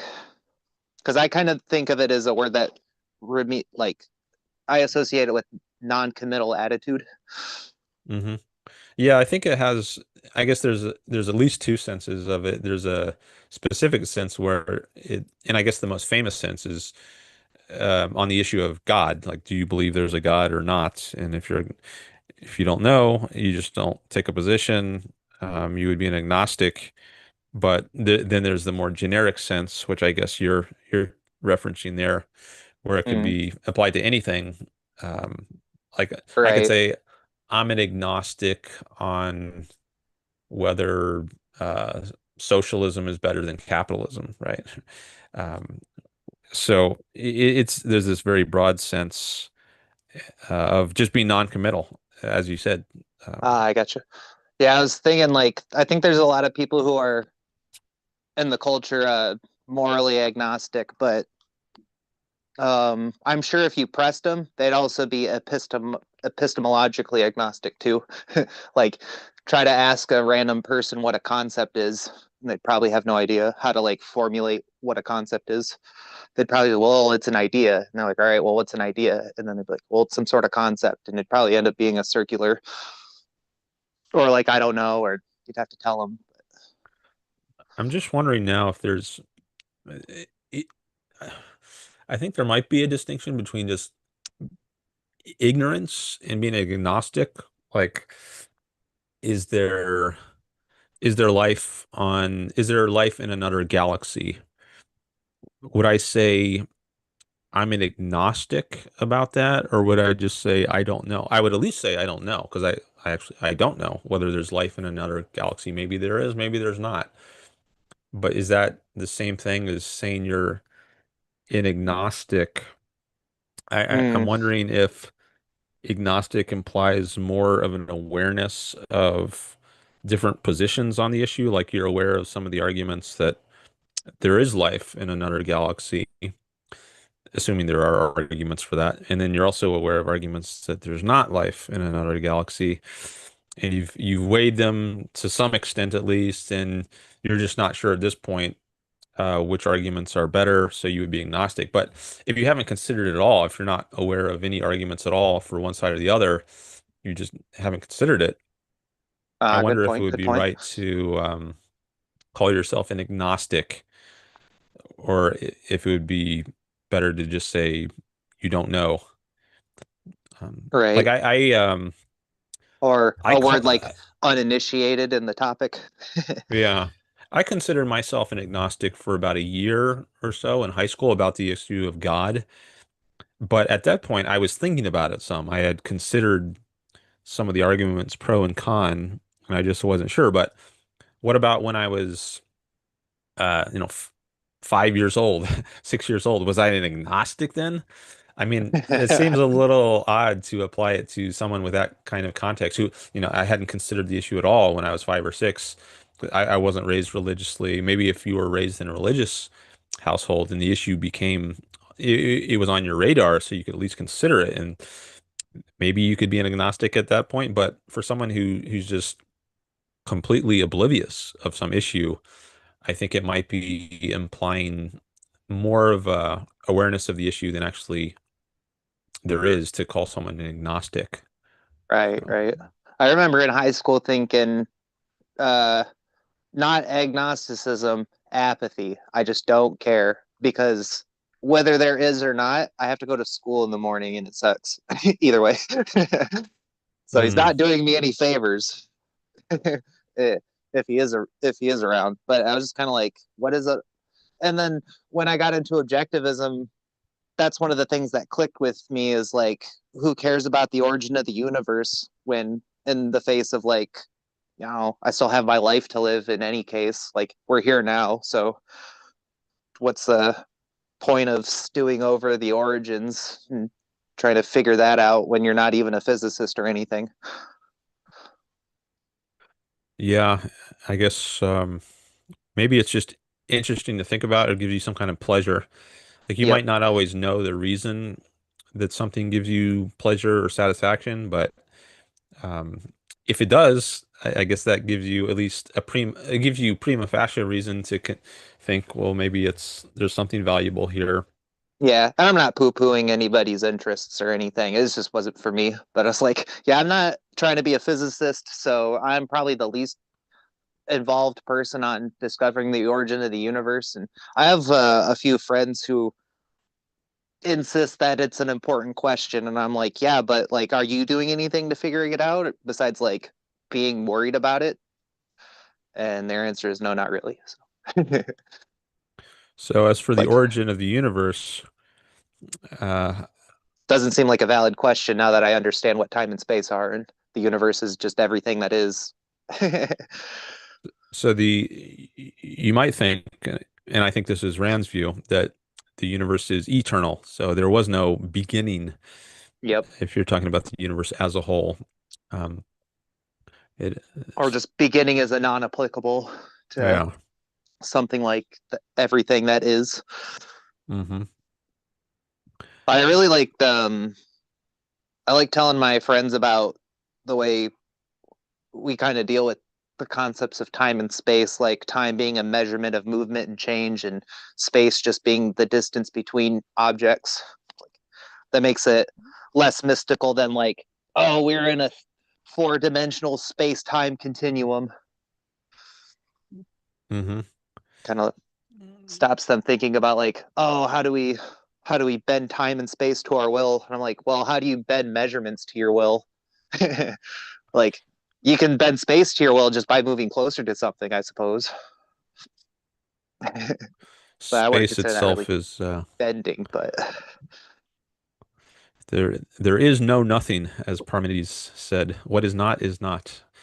Um, so that if you think reminds of me, space as nothing, then there actually is no space.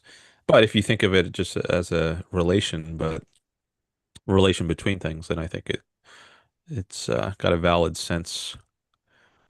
I Um, like I've been listening to, we were talking about him last time, Inductica James's oh yeah, channel. He's right. got a theory about what he's been calling the ether. Hmm. And he, at least as far as like, he says that there's probably different types of ether, but as a broadly speaking thing, it's the medium in which something like light moves through, and that in the vacuum of space there isn't literally nothing, there's something there, it's just not matter. But Hmm. and he's got a bunch of inductive proofs that he says support it, and I'm not like, I sometimes I get lost in the sauce listening to it, but um I like the idea that there's just nothing, like you were saying, nothing doesn't exist. There's something. Right. But then like what's out in space between planets and stars and stuff, Yeah. Um, it's like functionally nothing as far as we care because it's not matter and we can't do anything with it. But um he says that light and light and stuff has to move through something probably, but I don't know. But Here's a chat from Wade. He says Alex O'Connor's last video talked about the idea that there is an ever expanding or ever expending force that creates pockets of universes through quantum fluctuations, big bangs, and quotes. Oh, yeah, he meant expanding, an ever expanding force that creates pockets of universes. Okay. that's a that kind of comment comes down to a difference in definition of what you mean by universe to me, because like if the universe is everything that is, and that would make a multiverse an invalid concept because mhm. all those different universes in quotes would just be the one universe still because they Yeah, exist. there aren't universes plural. If universe is everything, then there can't be multiple everythings. Um, I have two in my fridge, so oh yeah, good for you. All right, I think I'm going to I want to talk about some of these immigration posts, I think. So, Okay, I'm gonna thanks for your skedaddle. call. Yeah. Appreciate you dropping by. Yep. Have a good one. All right, see ya. Bye-bye. Okay.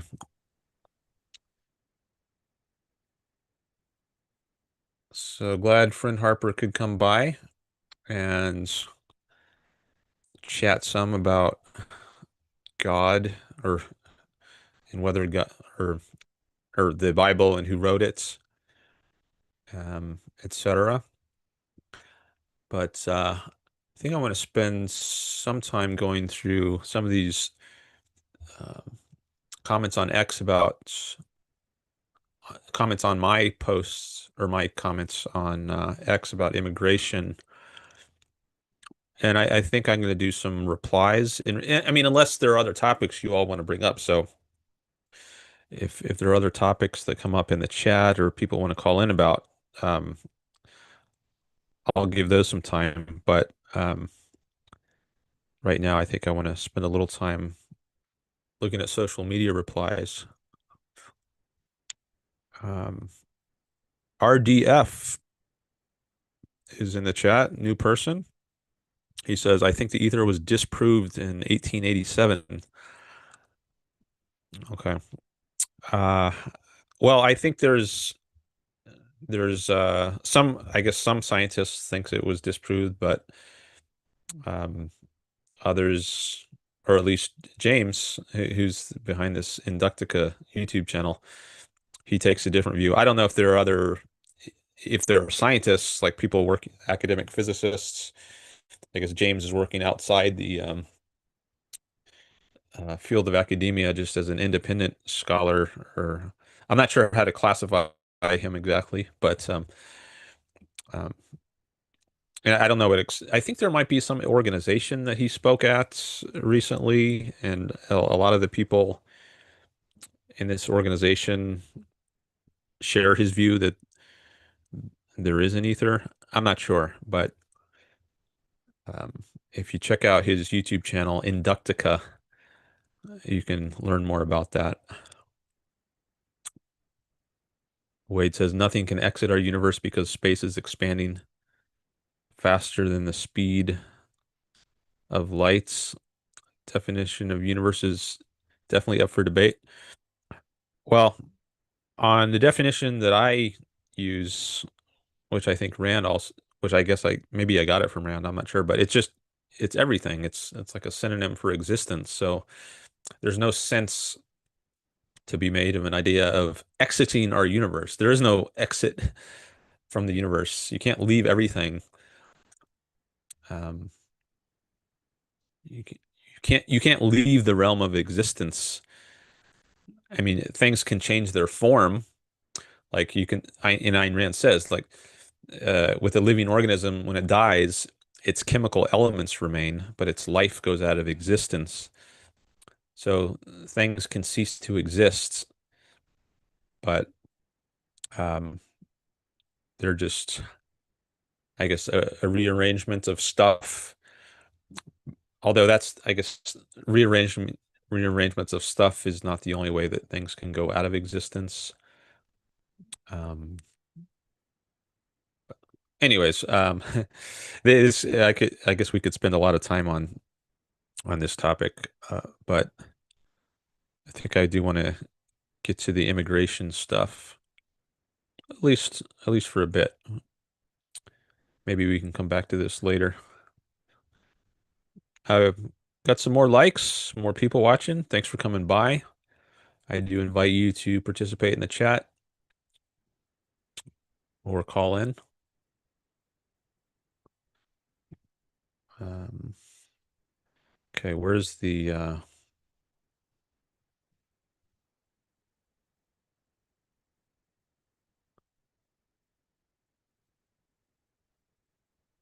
where's my X page? Here we go. I'm going to share this again. So it's still on. This is the charts of the how many followers and how many views I'm getting on X that's the last thing we're looking at. But let me go to a different part of this.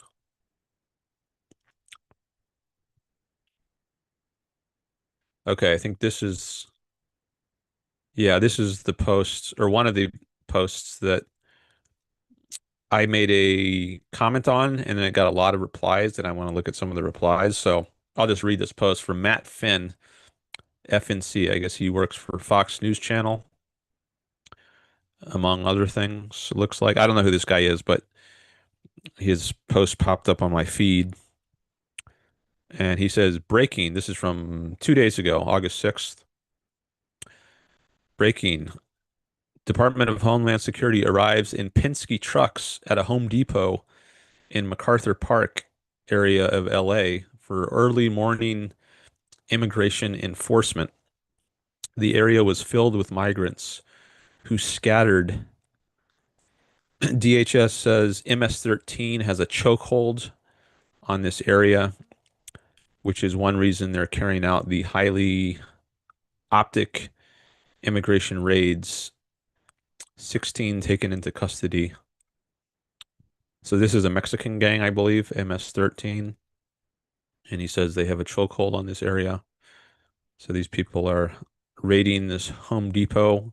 Now, I don't know if the people these 16 taken into custody, if those are MS-13 people or if they're just Home Depot, like illegal immigrants trying to get work near Home Depot that aren't necessarily related to MS-13 themselves.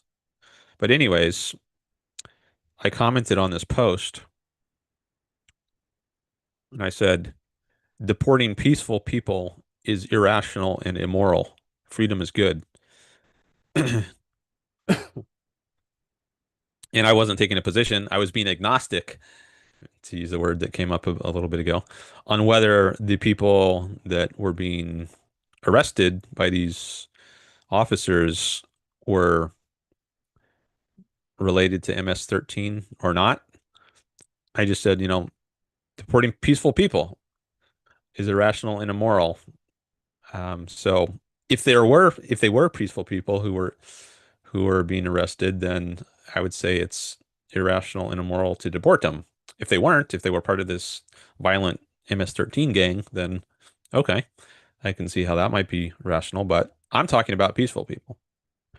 And some of those people, some people who fit that description, I think are targets of raids. Maybe not the exclusive targets, but at least I think some people like that have been targeted. And I don't think that's right. So this got a lot of comments, 31 comment threads, and I want to go through some of them. I already went through, I actually blocked some of these commenters already because they were just being rude. Um, and just hurling insults, and I don't want to engage with people like that. So now some new ones like that might have filtered through. I haven't gone through it today yet, so I don't know if there are still any commenters like that, but the ones that are left here, I think they disagree, at least for the most part, but they're at least not just hurling insults. So I thought some of these might be worth engaging with, and I can reply to them in real time. I just come back to the chat for a moment. Okay.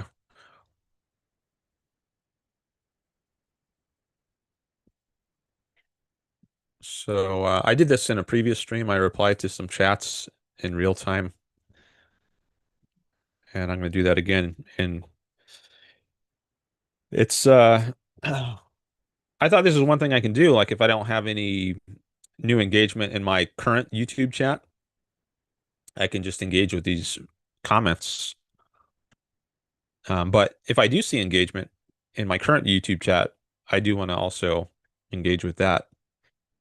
So do feel free to keep chatting there, and I'll get to it eventually. But let's go through some of these. So this person by the name who goes by Cold Cut says there are no peaceful people.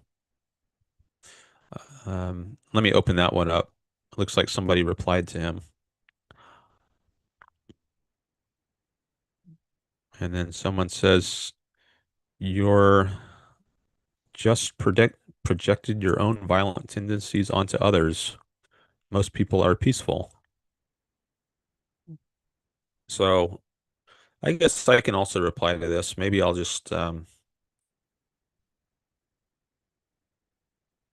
be very brief. I'll do a one character reply. I'll just say question mark, which is short for like, could you say more? Can you elaborate on this? Like, why would you say there are no peaceful people? Do you mean because this post is just about MS-13 gang members or or what? But anyways, I want this person to say more before I whoops, lost my earphone for a second. I want to hear more from this person before I engage more. So I'm just gonna post that. All right, let's go back to this. See what else I want to reply to. This someone by the name of Ken Carney says I voted for that. Keep it coming. So um, maybe I'll say to this person,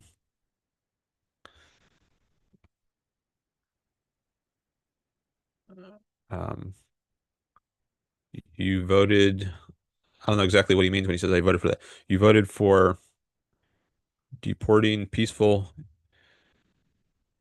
people. Um, I'll say,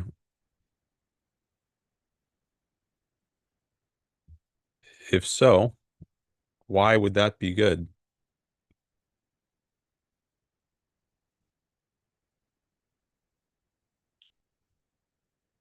Okay. And this next person says, say that is, say what I said, that it's immoral and irrational to deport peaceful people. Say that in France, Spain, Sweden, Denmark, Australia, Japan, even China. There is no utopia.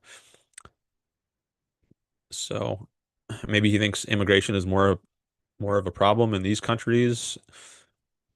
So it's more clear that what I said is a bad idea, but I don't think it is a good idea anyway. I don't think it's a bad idea in any of these countries to deport peaceful people. So I'll say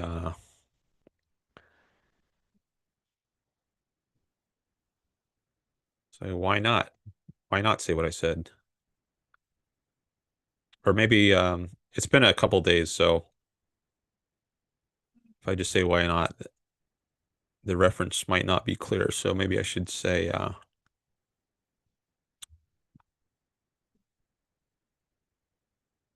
is is it good to deport peaceful people anywhere? If so, why?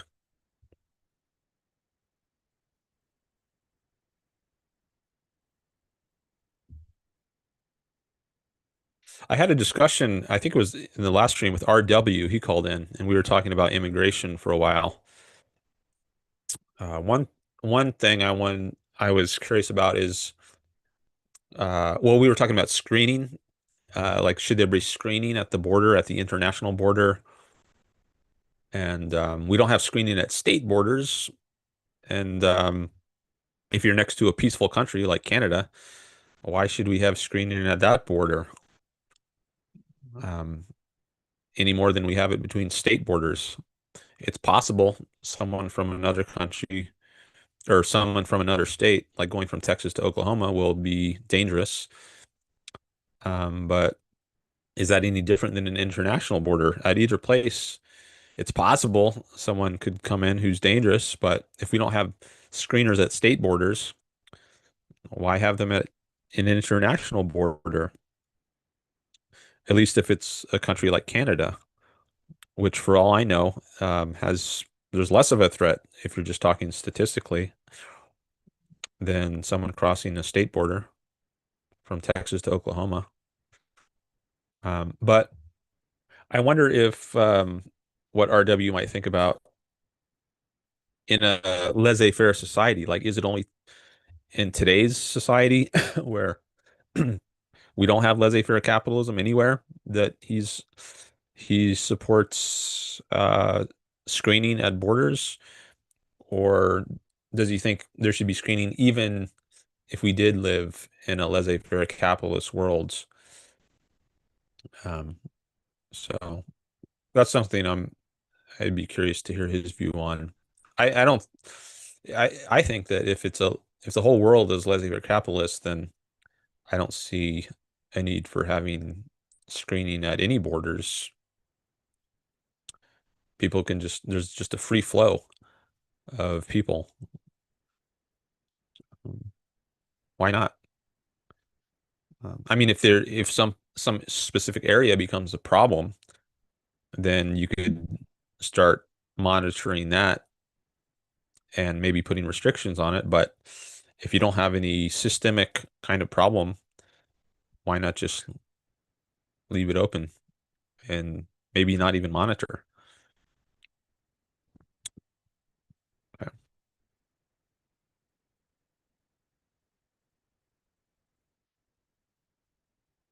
I just saw a little heart fly up. Thanks for that. A little reactions you can do at the bottom right part of this screen. All right, so replied to this one. Let's see about this.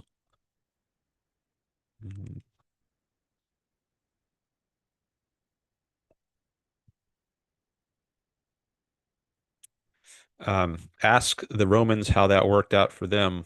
Oh, wait, you can't, as the empire no longer exists due to unfettered immigration. So this person thinks the Roman Empire is evidence that open immigration is a bad idea. Maybe he's referring to barbarians who came into the empire, but I think at least in some cases the barbarians were invited in eh, and uh, and became soldiers, like mercenary soldiers in the Roman army. But anyways, that's that's a different sort of context. I'm not sure it's parallel or relevant. That's what I'm thinking about right now. Um, but he's saying that the reason for the downfall of the Roman Empire is the fact that they had unfettered immigration. The empire no longer exists due to unfettered immigration. Um, Now, what about other factors like the growth of Christianity? Did that have a role? And also, it's he's talking about an empire. That's a different sort of society than the United States. We're not an empire, right? We don't have an emperor.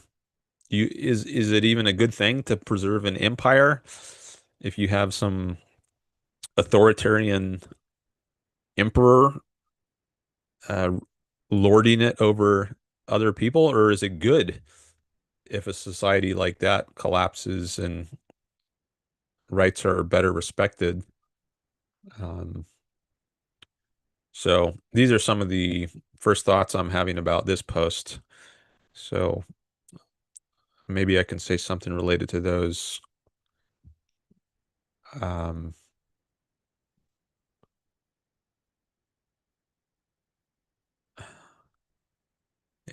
so I'm not sure I agree with this last part that the empire no longer exists due to unfettered immigration. I don't know if they even had unfettered immigration. I mean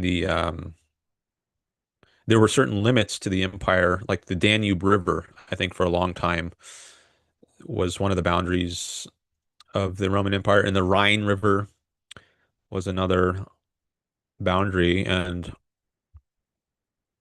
the the barbarians were kept out, um, at least for a time. I mean, at certain points they were allowed in, But I think for long periods, they could not come in, at least not without the consent of the Roman Empire.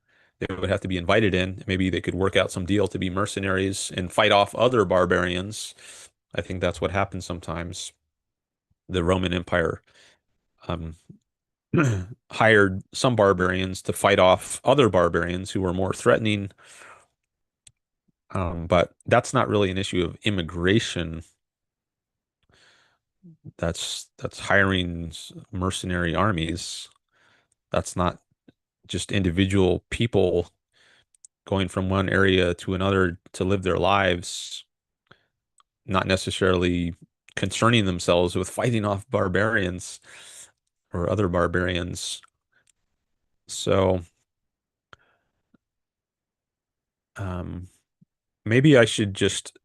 There's many aspects to this comment, so I want to pick out one aspect. I don't want to reply to too much. I like to keep my comments pretty short and just pick out one point. Um, when you are discussing like 12 different issues in one comment, I think it becomes unwieldy and it doesn't make for a productive discussion. So I like to just laser in on one little point and see if I can make progress on that.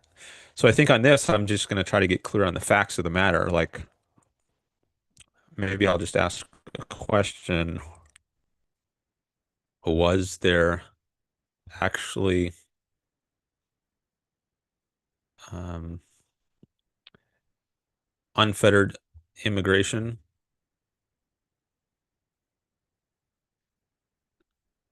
in the Roman Empire? But I think that if I ask that, that might concede or imply that the Roman Empire is a thing worth preserving. And the only question now is whether there was this characteristic of unfettered immigration at that time. But maybe I should challenge the idea that the empire is even worth preserving. Maybe that's a more fundamental issue to address. So maybe I should um, say something about that first. Like, for example, should I say,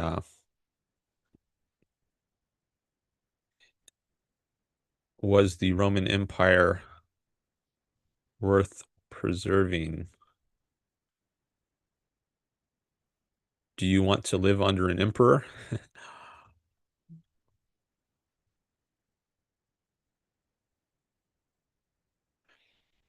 And I'm curious what kind of society this person wants. I don't know if his bio will say anything about his.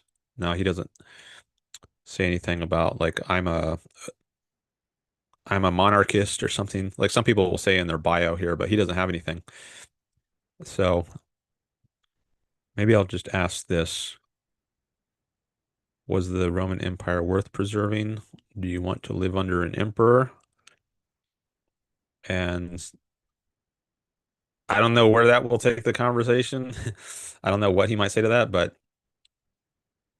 I think maybe I'll just go with that for now. See what he says, if anything. A lot of times people, if you don't reply to them soon, this is 2 days. Oh, actually, this was earlier this morning. So this is a recent comment. Maybe this guy is more likely to reply. But anyways, I think I'll just go with this.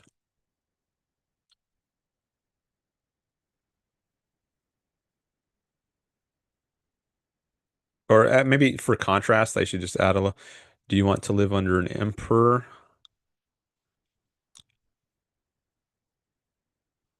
Or do you want to live in a society that respects the rights of individuals?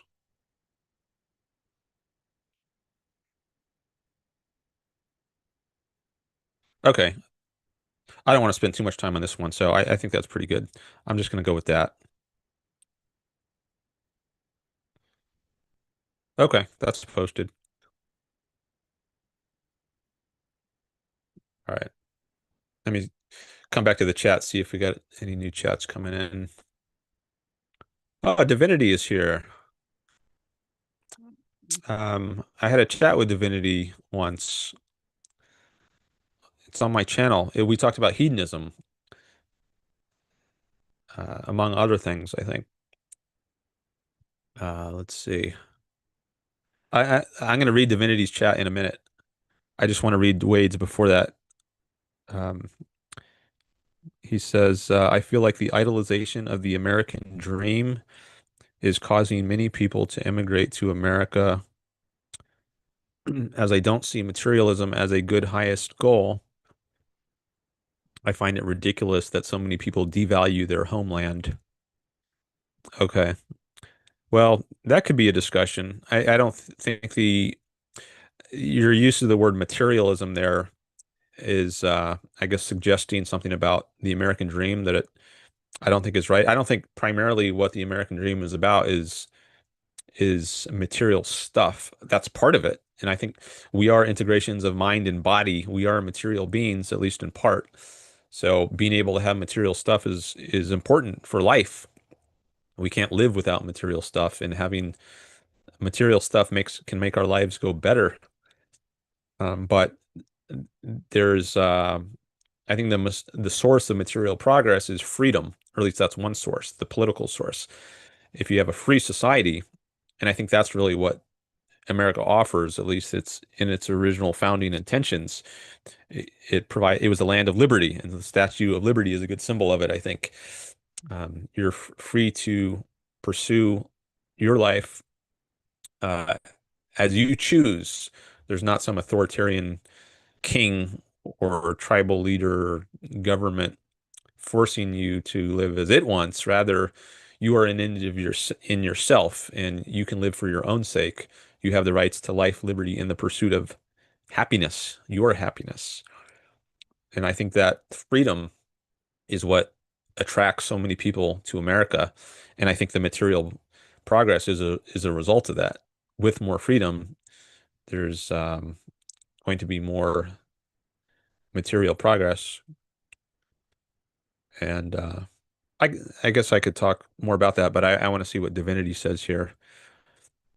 He says, Hey, Dan, was wondering what you thought of the objectivist view that in some circumstances one cannot act morally, and therefore the choices one makes are amoral.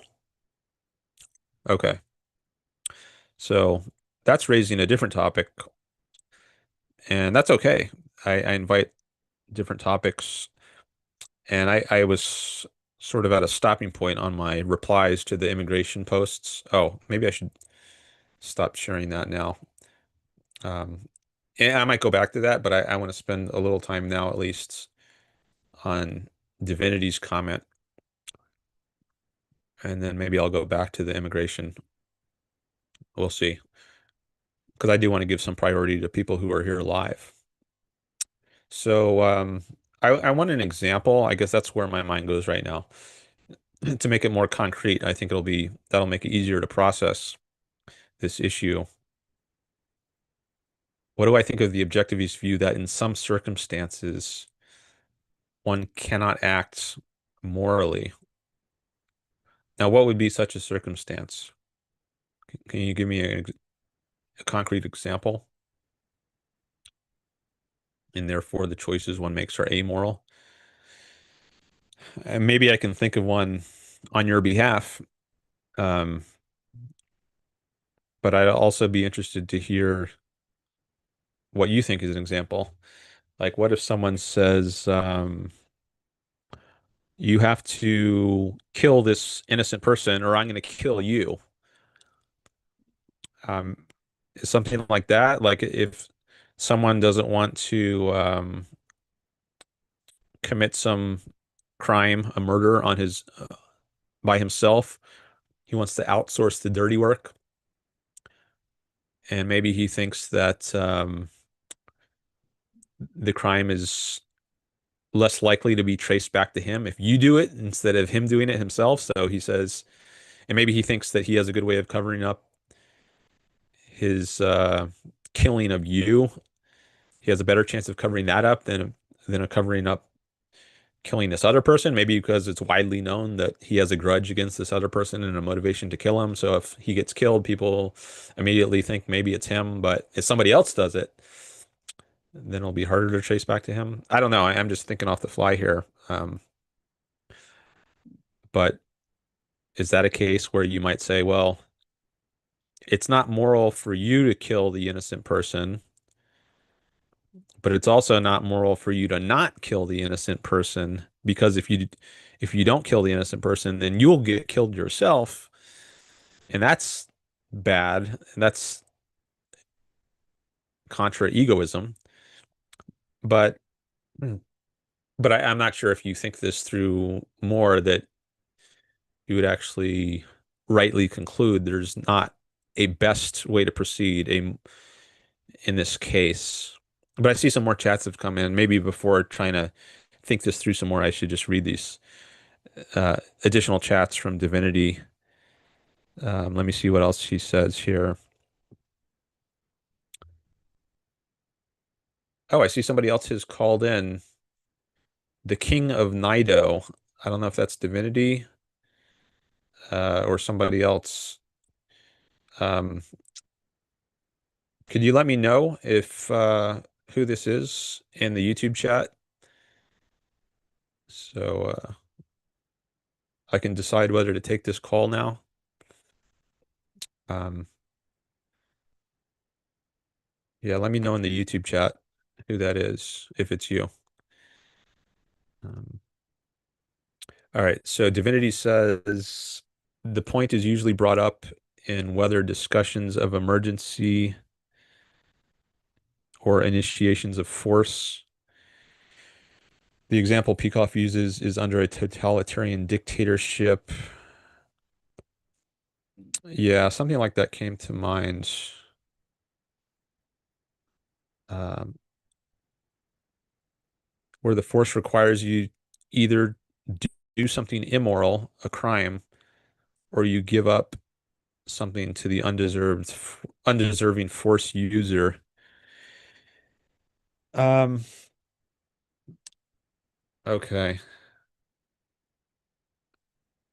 Yeah, I wonder if the like what is normally a crime becomes not immoral. Like even if normally it would be moral, even if normally it's immoral to do something, say a crime, maybe in some circumstances it becomes not immoral. Like the case I was just imagining. Like if someone puts a gun to your head and says you have to kill this other person, you have to be my hitman, or else I'm going to kill you. Now, normally it would be immoral and a crime for you to kill this other person, but if someone else threatens your life, if you don't kill this other person, then I would say it's not necessarily immoral for you to kill this innocent person. I guess war, like the war between Israel and Gaza, would be uh, maybe an example of this sort of thing. Like normally, it's immoral and a crime to kill innocent people, children, right? But in a war, if you're defending yourself and you have to attack the terrorist cell and they're using innocent people as human shields, then it's not immoral for you to do something that results in the death of innocent people. The responsibility lies with the aggressors who um, initially perpetrated the violence. So in this case, I would say Hamas, and the death of innocents is on their hands, right? They put them in this position. But I would say, but in this case, it's not immoral to kill innocent people. That's not your intention, but it's a tragic side effect. Um, Divinityy says it's not him who called in, but completely understand if you want that guy. Um, I don't know yet. I don't know who this guy is. Um, I've had trolls call in and try to disrupt the stream. I I definitely don't want to take calls like that. So, the King of Nido, could you tell me some about yourself? Like what you want to talk about, for instance. Um, yeah, I get maybe that's a good place to start. I'm going to your channel right now. It says yeah, there's not really any content on there to give me an idea. I do have a call screening number, which is separate from the number that I have pinned in the chat. So I guess if I want to take your call, we could do a little call screen before you're live on YouTube. But right now, I think I want to stick with this topic Divinity raised. But King of Nido, could you at least tell me what you're interested in discussing, and then we can go from there.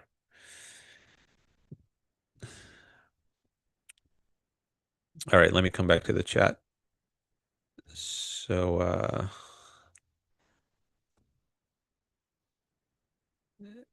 Divinity says the difficulty is because killing the random person is clearly immoral via the principle of the virtue of justice and evil of initiating force. However, giving money to the criminal also violates the principle of justice because you're treating the criminal as if he deserves the money he demands from you.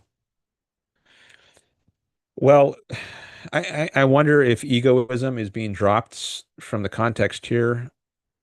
Um, I don't think killing the random person, is immoral in the context of you're being threatened. Your own life is being threatened. So if you're an egoist, if you want to preserve your own life, or if you're Israel and you want to preserve your own people's lives, and to do that, you have to kill random people in Gaza. It's not immoral to do that. Um,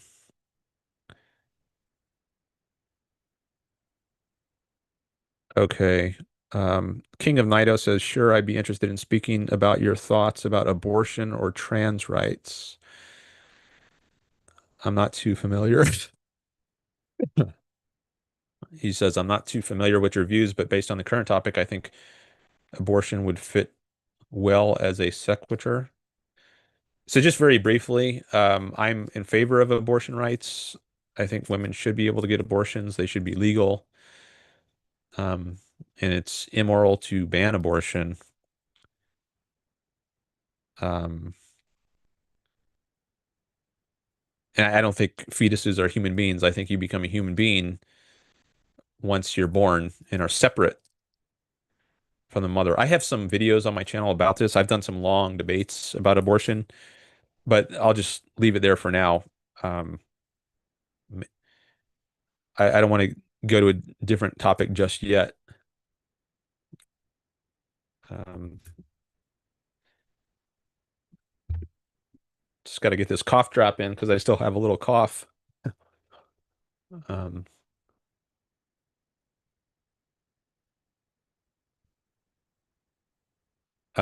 yeah, let me spend a little t more time at least on this topic. Then maybe later we can talk more about abortion. Um, actually, let me give you a link you can read up on. I don't know if you've ever read Ayn Rand's. Some people who come by my channel, they're completely unfamiliar with Ayn Rand, who I promote here. But I'm going to give you a link you can read. There's some passages from Ayn Rand about abortion, and you can take a look at those, and then maybe you'll have a follow-up question. Maybe that's a good way to proceed. It's let me just put the link in the chat. Okay, here's the lexicon, and then it's organized by actually abortion is the very first topic in this whole lexicon. So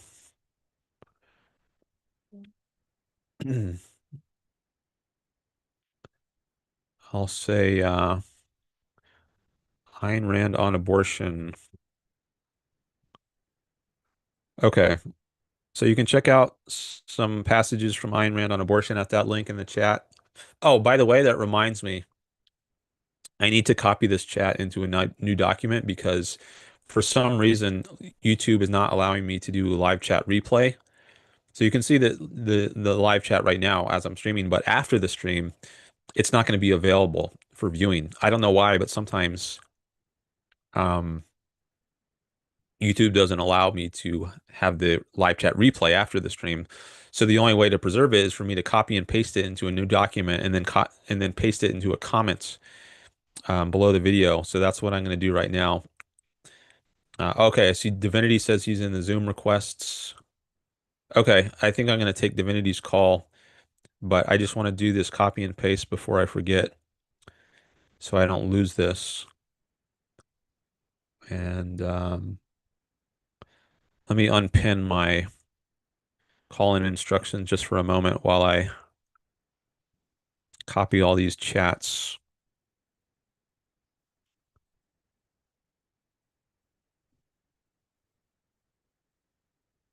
Okay.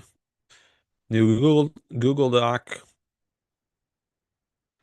Yeah, so if you want to see this chat later on after the stream ends, you can just go to the comments below the video and I will pin.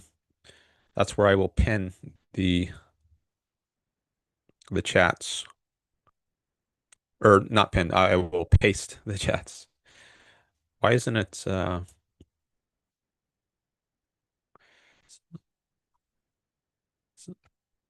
okay.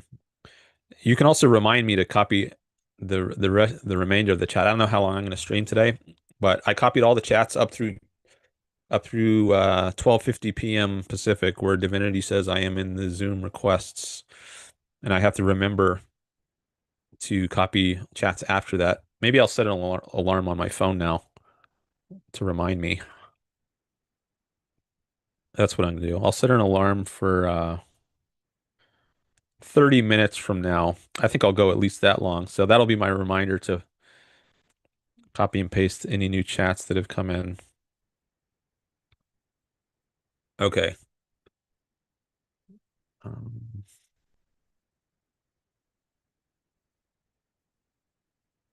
so,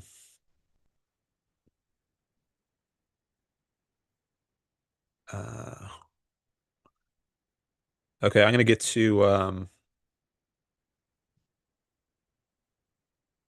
Divinity's call. He goes by Liam, or I guess Liam goes by Divinity, not the other way around. Um, but let me just see some other chats here first. See if there's anything else I want to comment on before I go to that call.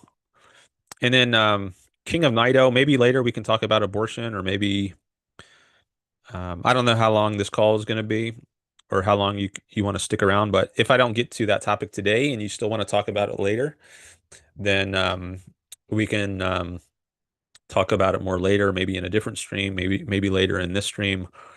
But I would recommend at least taking a look at that link that I put in the chat to get an idea of my perspective on abortion following Rand. Um, the okay, Divinity says the principle of justice because you're treating the criminal as if he deserves the money he demands from you. Maybe another way to put the question is what egoistic principle justifies action that you think is proper in that dilemma. If there was a good choice, it would be rational and backed by a principle. Okay, looks like that was the last chat from Divinity on this topic. What egoistic principle justifies action you think is proper in that dilemma? Okay. Um, let me take, I'm going to take Divinity's call. And by the way, if you want to help the stream get out to more people, you can share it. I see we got some more people watching. If you share it and mention it's live, maybe more people will come by. Um,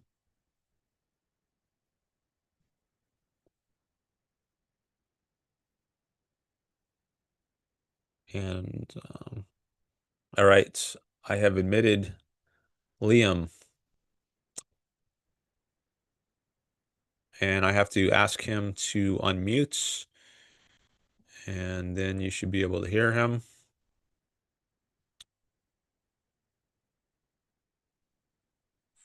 Hello. Oh, is it Hey. working? Is my audio clear? Yep, sounds pretty good. Hey Dan, it's been a while. Yeah, it has. You've been It's pretty good. so you but what you been up to? Well, I have school, so I've just been grinding away at in college. Uh, that's really the most of what I've been doing. Okay. What was like about a year ago or a year or two? I'm trying to remember when we had our chat on YouTube. I'm looking it up right now. I think I if think that was I about a year ago. Yeah, okay, here it maybe a is. little under a year. So this was, what does it say? It says 11 months ago, actually. Oh August man, so it's coming right 15th. up on a year. Yeah, Yeah, August 15th is when it was published on my channel. I guess maybe we talked shortly before that. But anyways, yeah, about a year. Um, well, welcome back. yeah. So No, you've been in I'm happy to be here. school. I don't Yeah, know if you yeah, want to say anything about that. I'm kind of curious, like what you study in school or where you go. But if you want to keep that confidential, that's fine. Um, yeah. I mean, I'm a sophomore in college. I study finance. That's my major. I have a philosophy minor. Uh, my philosophy department at my school is pretty lackluster to say the least. So it's not really as rigorous as I'd like it to be. But that's what I study in school, and then a lot of my personal time I devote to studying objectivist literature. Yeah, that's really what I do with my free time. But okay. Yeah. So you're in you just finished your first year of school of college? yeah, Okay. All right. So yeah, I had a chat with Liam, who goes by the name Divinity here on YouTube. The title on that chat, if you want to look it up, is Hedonism, Objectivism, and Robots: Exploring Ayn Rand's Metaethics with Liam, the Norton Show, number 18. So you can check that out. But now sounds like we got a somewhat different topic. So I'll just let you get into this however you want. And maybe for people who are joining late or who haven't been reading the chat, you can just kind of set it up in case they didn't get that prior context. yeah, yeah. Um, yeah. So the motivation for the question was there's, from my understanding, there's a lot of it's in OPAR, Objectivism, the Philosophy of Ayn Rand, a section where Teakov talks about the initiation of force, how it's evil, and why the initiation of force is evil. Um, and he says that it's evil because it negates, on principle, your ability to act on your judgment. So the example he uses is if somebody forces you, let's say they point a gun to your head and they say, give me your money, right? The idea is that that requires you doing something immoral because if you gave that person your money, well, then you would have to evade the belief in your head that that person does not deserve it. So you have this idea about what should happen, about how you should treat people, some idea about justice, namely that this person doesn't deserve your money. And then when they initiate force against you, they disable your ability to act on that, where you have to act against your judgment about this person deserving it. And instead, you have to give them the money. Or you have to do something immoral, right? Where you go hurt somebody if they don't whatever the end of the threat is. And so the idea though is I'm like, well, then like what really how could you justify what action would be good or bad, right? Because if you go hurt somebody, then obviously that's not good because that person that you're hurting doesn't deserve that kind of treatment. But also if you do give that person your money, the criminal your money, then it seems like um, you're endorsing that you should give people things they don't deserve, which of course is also against justice. And so that's led them to say, and maybe I can quote exactly where they say this, but it's led a lot of objectivists I've seen to say like in those cases your actions are like amoral because there's not a good moral option to choose between. Um, but I don't know if that's like quite right because like if it was really amoral, then am I like wrong in saying that I shouldn't like, you know, just like not do anything and die? Like I feel like if somebody threatened my life, if they're like, give me this money or, whatever. I feel like it'd be right to give them the money. Like I don't know why I would throw my life away for that, you know. So it still seems like one option's better than the other, but it also seems like on principle they're both wrong. So I was just kind of asking where, I guess, where you sit on that. Do you think both options in an exchange like that is wrong? Do you think that there is a way to evaluate one action as being better than another option? Okay. So I guess I'll just preface this all by saying this is not an issue I've thought much about. I see the issue you're raising, but a lot of what I say here and what I've said in the chat is kind of off the top of my head thoughts. So I Okay. guess take that caveat for whatever I say. Maybe I'll change my view later, but my initial thought is, or thoughts plural. There could just be multiple senses of moral and immoral, such that you could say, like in one sense of moral, it would be immoral to give the mugger your money if he says, your money or your life. In one sense, it's immoral. You're giving someone something he doesn't deserve, but in another sense, it's moral because your life is the primary value, and that trumps some temporary setback in monetary resources that you have. Um, so I do think there's a way to decide. You asked, if there's a way to decide what's best in this case, and I think there is a way, and you figure it out by reference to your hierarchy of values. Not all your values are equally valuable to you. Um, but I had another. Oh yeah, the other thought I had was, I think it's maybe you could say, in a sense, it's a choice between lesser of evils. Um, Mhm. but maybe in another sense, it's a choice between something that's good and something that's evil. I'm not sure how to maybe just if you look at this from different viewpoints, you can analyze it in different ways. But maybe the most important thing is just what do you do in this case? And Right. it seems like the right thing to do if I'm confronted by a mugger and I think he's making this threat, your money or your life, and I don't think I can defend myself. Like if I knew jujitsu or something and I thought I could disarm the guy, okay, then maybe the best thing would be to try to um, attack the guy myself. But if I'm not like that, if I don't know jujitsu, and I think it really is my money or my life, then I value my life more than the $20 or whatever I have in my wallet. So by reference to my hierarchy of values, I think the right thing to do in the good, the egoistic, the moral thing to do would be to preserve my life and give up the $20. And exactly how you want to analyze it, was that choosing a lesser of evils or was that a positive good? I guess that's a downstream discussion, but is it maybe first we can see whether we at least agree on what the right thing to do is, and then see whether maybe we have a difference on whether to analyze how to interpret that, but do we at least agree on that that's the best thing to do? That's the first question I'm curious about. Yeah, yeah, I definitely agree with you that giving the money is a better thing to do. Yeah, 100%. I think that's the correct thing to do. My whole point of the inquiry though is just to see like I guess on principle why, because it is true that one is more bad than the other. It's also true that you don't really gain a value in the exchange, right? Like you don't you don't gain anything, you just like stop yourself from losing something. Hmm. Um so it's not really a good thing to do because you're not, you know, but yeah, so I do agree that's the better thing. The way I try rationalizing it, at least in principle, is kind of similar to how I think Rand talks about emergencies. Because what Hmm. she'll say an emergency is temporary, and emergencies are key and unique in that they're inhospitable. Like if you lived in a constant state of emergency, you would die. Like you can't live in an emergency circumstance. And so the moral principle in an emergency is to like revert reality back to its normal conditions with minimal Hmm. cost to your values. That's kind of how I think about this scenario, where it's like there's not really like there's not like a moral decision, but there's like decisions which are better or worse. So yeah, maybe it is kind of what you said. There's like different senses of the term moral.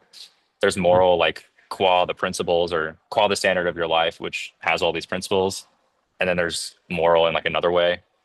Um, Hmm. Yeah. Uh, both of those sound right to me. Like I do think it's relevant that this is an emergency sort of situation, and that changes how things look. Like typically, it's not good to give a mugger, or it's not good to give someone who's threatening your life money. But if it's an emergency and your only alternative is to be killed, then you should give them the money, I think. So yeah, I agree on that. And then also the idea that there are different senses of moral, I think that seems right to me. But I don't know that I can go much further in terms of like unpacking that idea.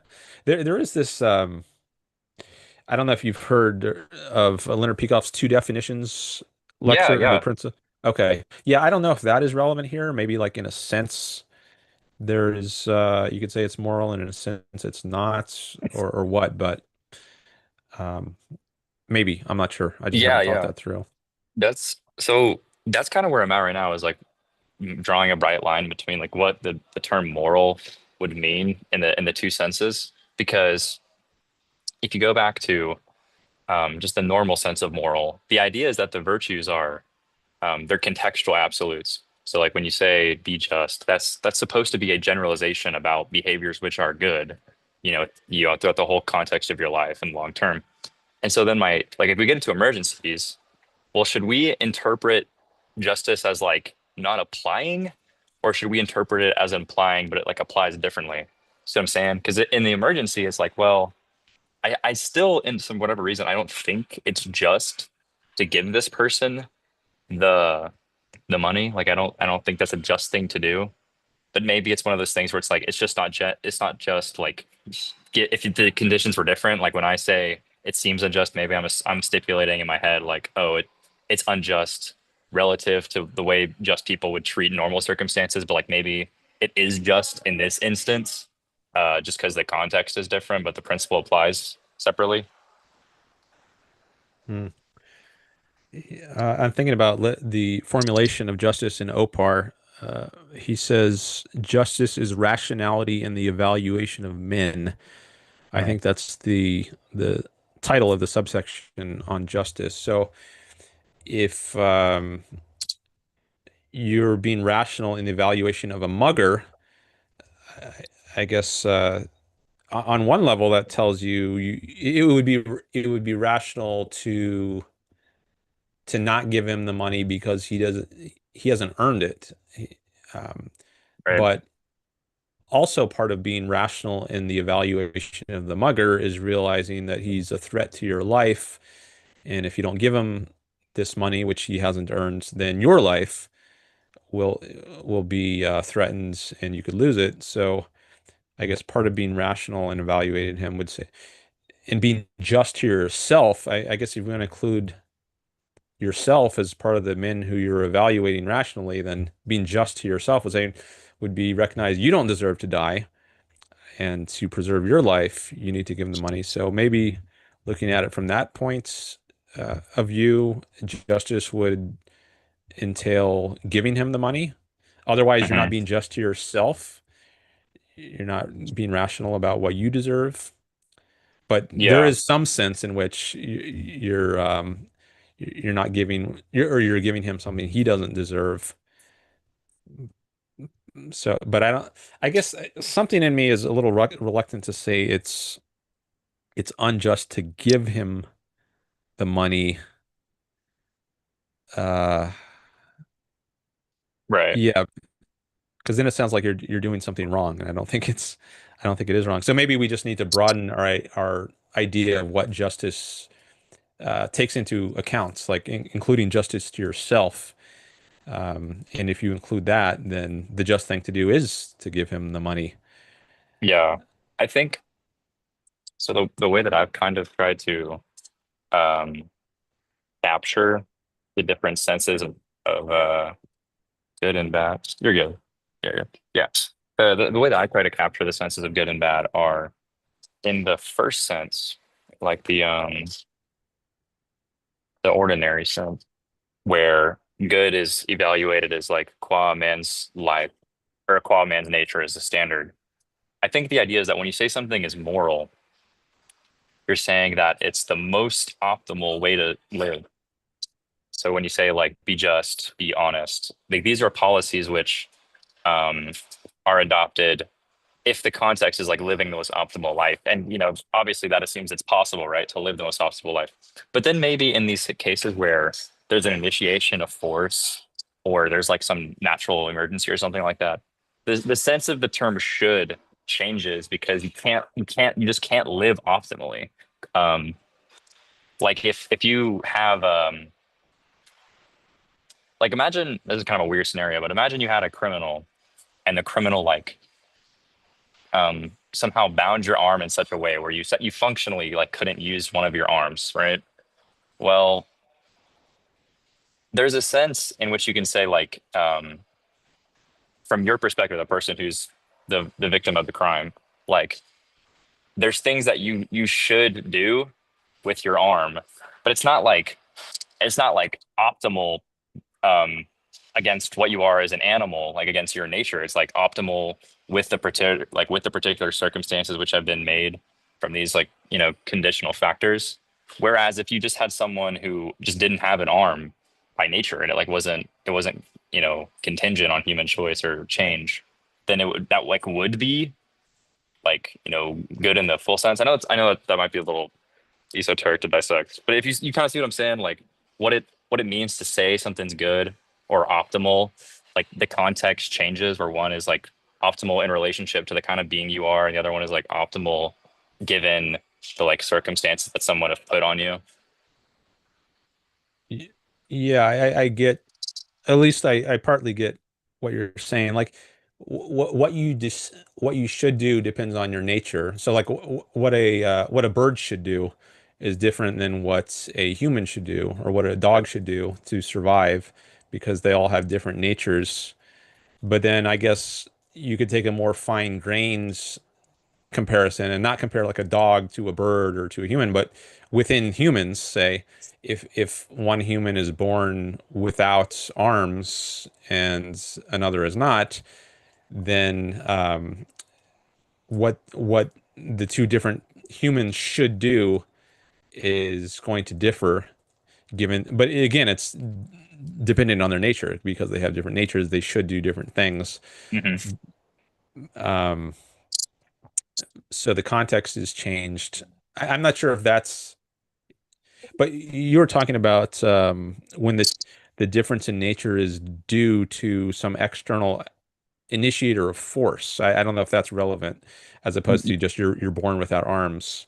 Yeah, like so if you take like I said, the example where someone's walking on the street, like the original example, what's optimal for that person, or put away another way, like what's moral for that person to do is just to not give their money to the undeserved, to promote causes they think are good, etc. Right? Like do the thing that virtues will tell you to do, and that's optimal because the context is such where it's just you versus reality, and then it's just you making the most out of your circumstance and your nature, or not.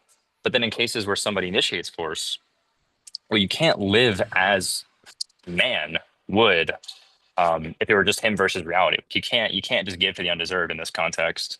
You can't um, you can't justly get. You can't like keep your money to the causes you think are more important. Um, you can't do that. So you can't you literally cannot behave optimally in the first sense. You can't do what's optimal for your nature if it's just your nature versus reality, because of the initiation of force. So maybe to say the action's good in this instance is like it's optimal given your what choices you do have um, within the frame of the like within the parameters of whatever the initiation of force has imposed upon you. Where it's not really Hmm. good. You're not really living as man in that example. You're not living morally in the like the broader sense, but you're living like it's like quasi moral. Like you're living more morally than you could have not been living. And I think that's what you were getting at with the lesser of two evils. Like you're not really. It's not. There's not really a good decision, but there's like better decisions, and maybe in that sense, there's a good decision. Hmm. Yeah, so I guess to the extent you're subject to force, you can't live a moral life where moral means the way you would live. Like if you were alone on a desert island, Yeah. just everything you can do is promoting your life. And Yeah. there are degrees, right? Like in the United States, we're subject to taxation, which is some degree of force, but it's Right. not like a totalitarian dictatorship or concentration camp, which is a much larger degree of force. So I think you could say like you can live a more moral sort of existence in the US today than you can live in a concentration camp in Nazi Germany, but you could live an even more moral type of existence in Atlantis, like an ideal capitalist or objectivist society, than you could live in today's America. Right. Okay. And right now we we have to live in an immoral sort of way in the sense that you were saying, like it's not just you versus nature. So I think that might be a good way to put it. Like when it's just you versus nature, that defines what a moral sort of existence looks like. And then, but you can fall short of that to various degrees and I guess live a immoral sort of existence to various degrees. And I guess the moral thing to do if you're in this kind of mixed context is whatever is best. But it's not whatever you would do in Atlantis. Right. Yeah. Yeah. I think so. Then going back to the when you actually make the good decision, it seems like the decision is just if you make the lesser of two evil decision, uh, I mean, it can't really be backed by a principle. It isn't. I don't. Well, maybe it is backed by a principle, but I'm trying to see like where I guess in what way this it would be backed by a principle because in a sense the principle would tell you not to do anything because there it's all wrong. So maybe there's like a special set of principles or maybe the principles don't apply at all or maybe they like apply to the degree that is permitted by you. Maybe that's it. Like when somebody forces you to give them your money, you're acting you're not acting just in like the full sense of the term, but you're acting like as justly as you can within the parameters. So like in the fullest sense of the term, you're doing something wrong, but like in the restricted sense of the term, you're doing something good. That might be it. Uh, yeah, maybe something like that. I was just thinking, like, is there, even in the case of it's just you versus nature, I wonder if there's like a limited context where you're still choosing between lessers, maybe not of evil, but you're like if you're I don't know, let's say you're on on a desert island alone and you are you're trying to catch fish and maybe you I don't know, you catch a bunch of fish, but then you put them in a bucket or something and then I don't know, you kick the bucket over Yeah. and you by accident you kick the bucket over, so now you've got sand, you're on the beach and now your fish are all sandy and you have to decide, well, what do I do now? I mean, I can't eat sand. That's going to make me sick. So is it better to like wash the fish off and rinse them and or maybe some of the sand like got inside the gills and it's going to like take too long to get all the little grains out. So maybe it's better to just give up on the fish you already caught and catch some new fish entirely. And so maybe now I wouldn't say you're now choosing between lesser of evils because there's no I guess evil implies there's some kind of volition or deliberate wrongdoing, whereas it was just an accident. You kicked over your fish, but it's still you're a choice of like the lesser of costs. Like what's worse to me to have to spend more time fishing like for entirely new fish, or is it worse to just rinse off the fish that I already caught? Right. And you're still like getting back to zero. You're not getting more additional values. Now, is there a principle there that I I guess you have to decide on. I mean, I tend to think that there's always this principle of egoism, like do whatever is best for yourself, Right. Yeah. and whether you're in a alone on a desert island, whether you're confronted by um, initiators of force or not, whether it's just kicking over your bucket of fish, you always should be guided by this principle of egoism, is doing whatever's best for yourself. So I think that's always going to apply. And maybe when you narrow it down to the more specific, like if you're talking specifically about the virtue of justice, that might look different in different cases. But um, in I hesitate to even say like with the well, I guess maybe I'm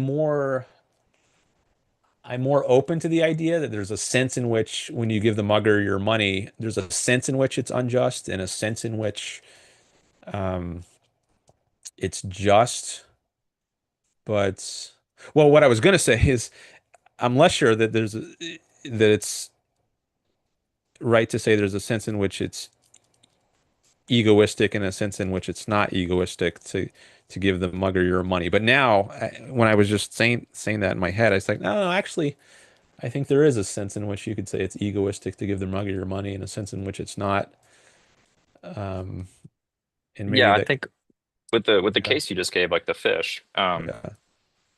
So the challenge, the reason I even investigate this stuff is because I've gotten really into Peikoff has this lecture series called Moral Virtue, and in it he just puts a really heavy emphasis on principles and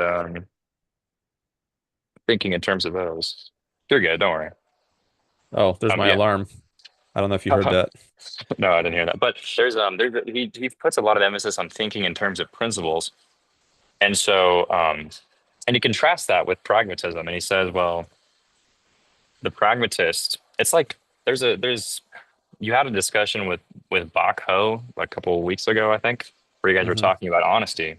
And you guys were Yeah. doing the you guys were analyzing it. Well, what are the trade-offs, right? Like, well, if you're honest here, is it worth being honest here if you get these potential benefits, or if you could potentially get these benefits, right? And kind of answering those questions, like what's worth what, like when you measure what is worth putting up against something, how would you do that? And I think Peikoff, he says, well, how would you? Some people will common sense say, oh yeah, lie to get like $1 million or something. But the whole question is like, how do you know the lie is worth $1 million? And you do that, you make that decision using the principles. So like, what counts as a value is like determined as a value because of the principles. So maybe applying that principle approach here would say, well, we know the value of the maybe the value of eating the fish. Um, and I don't know how it would apply in this nature case, but maybe you could say something like the value of your life, as a whole is higher than the value of the money.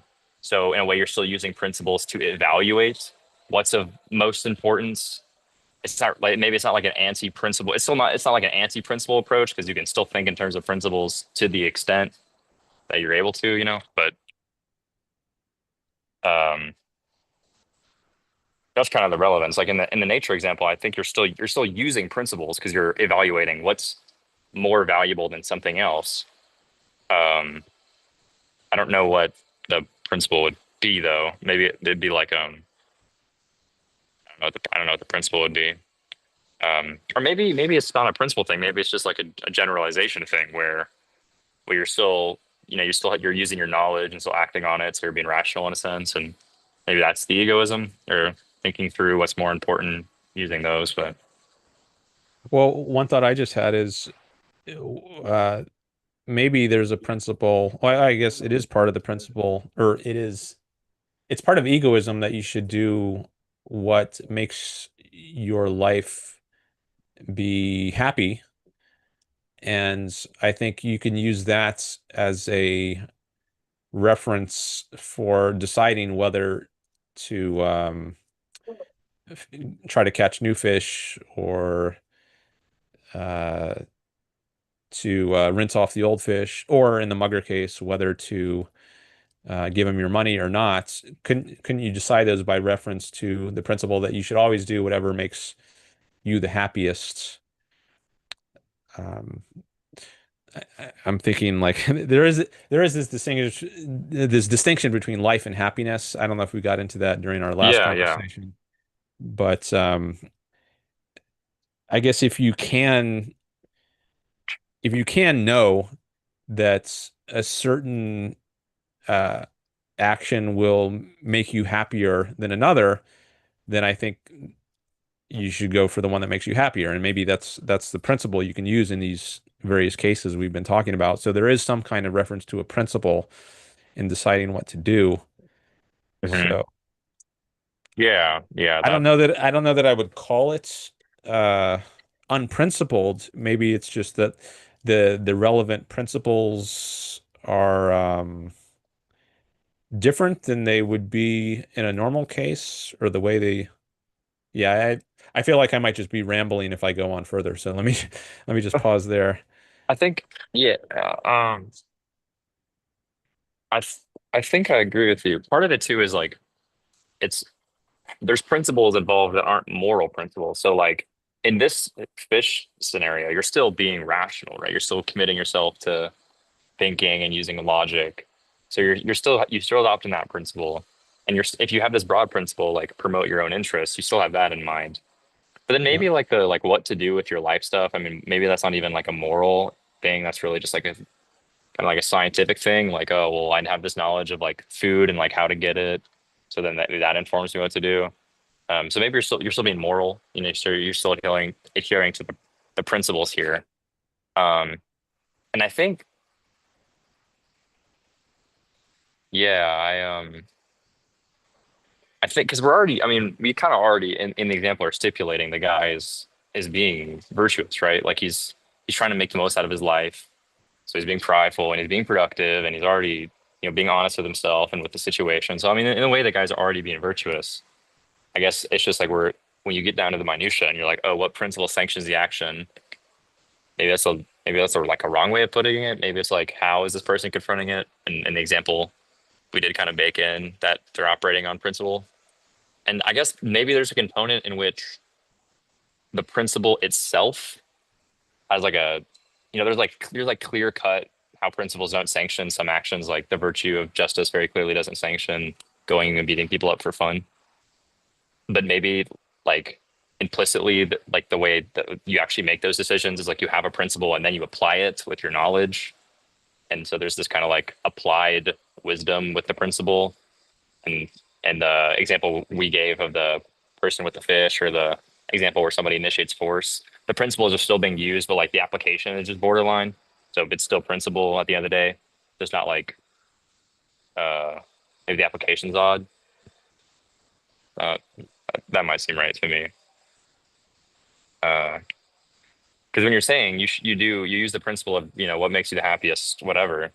Part of it though is like what constitutes a happy life is determined by um, the principles, right? Like the principles tell you what it means to live happily. Because if you just said live a happy life, well, it's kind of uninformative because like what does that mean? Like what do you do in the world to live a happy life?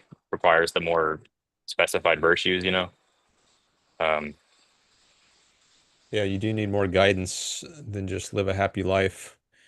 And I think this is part of the reason, at least, that is opposed to hedonism, at least the way she discusses it in the Objectivist Ethics. If your standard is just do whatever makes you happy, then it invites people to play it deuces wild. I think she says something like that. It doesn't really give concrete ad advice. right. I want to just a second. I want to look back at the chat here to see what's going on there.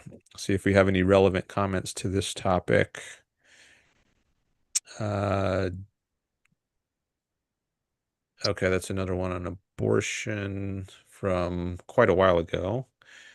And then Wade has a couple of chats here. The fact that it's your money is probably a stronger factor than the one that the mugger hasn't earned it. Okay.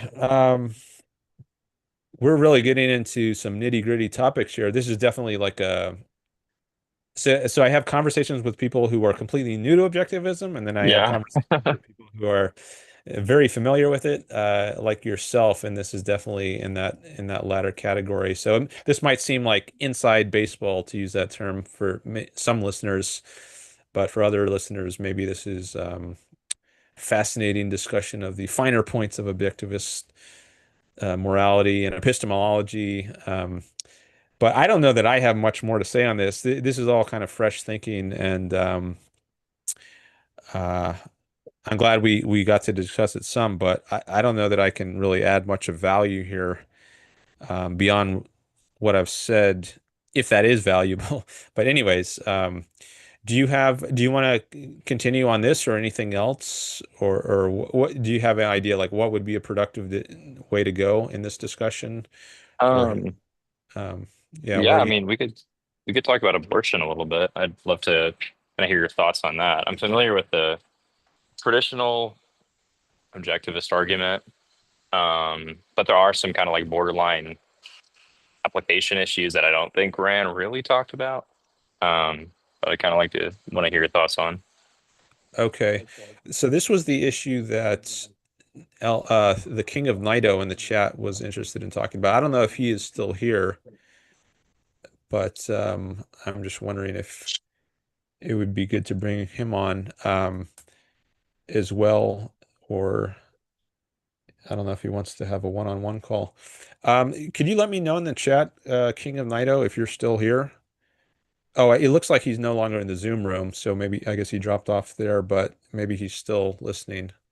Yeah, just let me know if you're interested in talking about abortion, King of Nido. Otherwise, maybe I'll talk about it with Liam.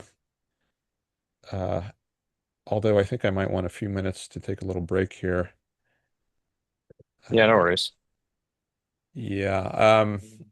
So if you want to stick around, Liam, we can talk about abortion some in a few minutes. Yeah, that works for me. Okay.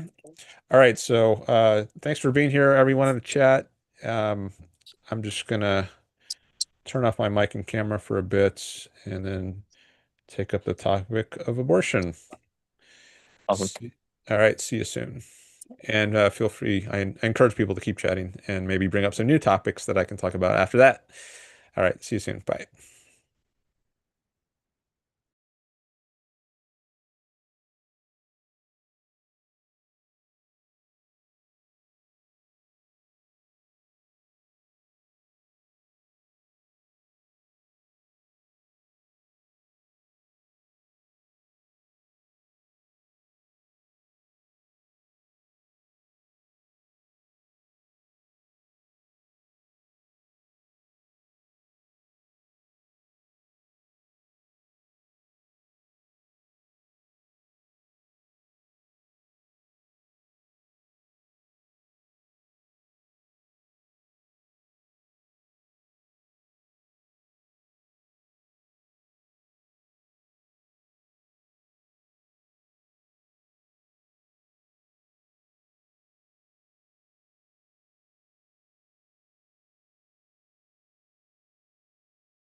Okay, I am back.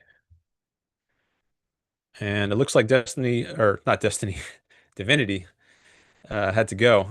So we're not going to talk about abortion now, or at least not with Divinity, maybe another time. But I'm glad he could come by. So thanks for dropping by and calling in. Appreciate that. Tea and Coffee has showed up in the chat. He says you should watch Church of Eternal Logos to learn philosophy. Why should I watch that? I am anti-faith. Anti-faith. So I believe the church would imply that this is a faith-based sort of way of learning philosophy. Or maybe you have something else in mind. I don't know, but you can tell me. But anyways, um, you're a new person here, I think. So maybe you're coming from a religious perspective.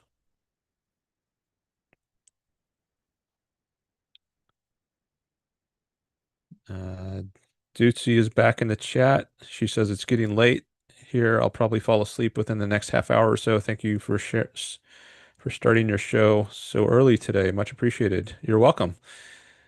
Glad you could join us.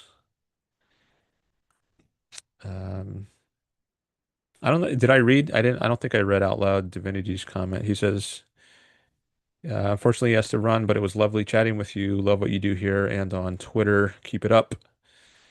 Uh, Appreciate that. Thank you. Um, okay, so we got still got some people here.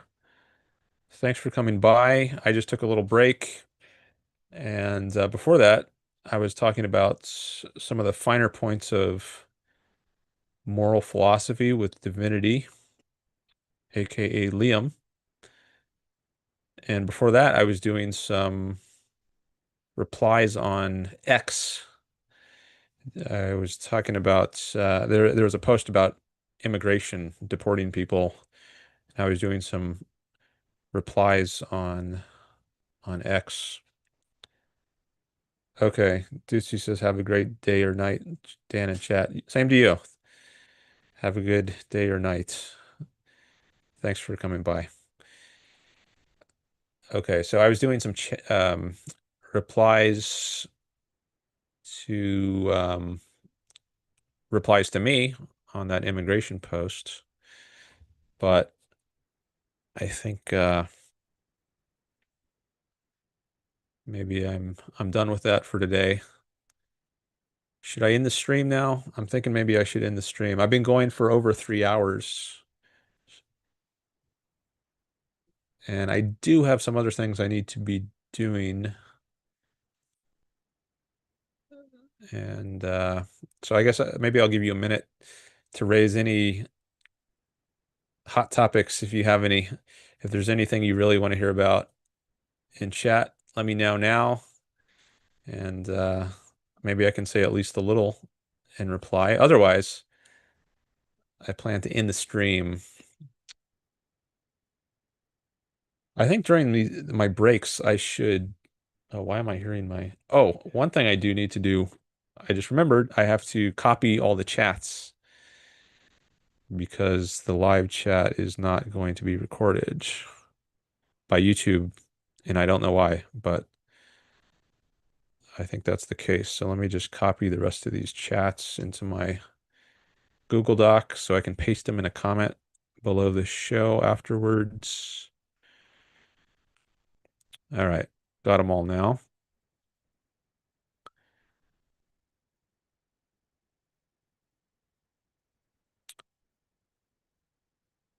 Yeah, so I'll give you one more minute to raise any last things in the chat. And I'm not sure when I'm going to stream next time. I've been doing irregular times and days. I used to be very consistent Wednesday and Saturday at 1 Pacific, but I'm trying out. I want to try different times. See if we can get other people here. So don't see anything yet.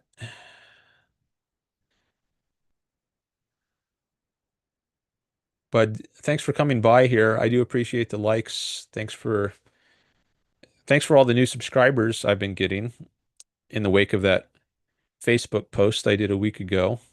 Really pleased about that. And hopefully that'll get the watch time up as well, because with more subscribers, I'll get more watch time. And I also need more watch time to get monetized on YouTube.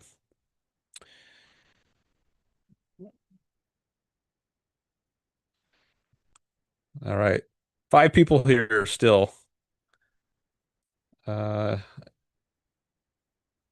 now, it says. Okay, maybe it's winding down. All right, so I'm going to sign off for today.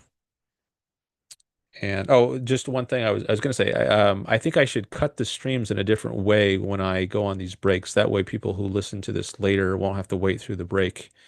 I think there's a way to do that, and I'll try to remember to do that next time. All right, but that's it for today. Have a good weekend, and see you hopefully in a future stream. Okay, bye everyone.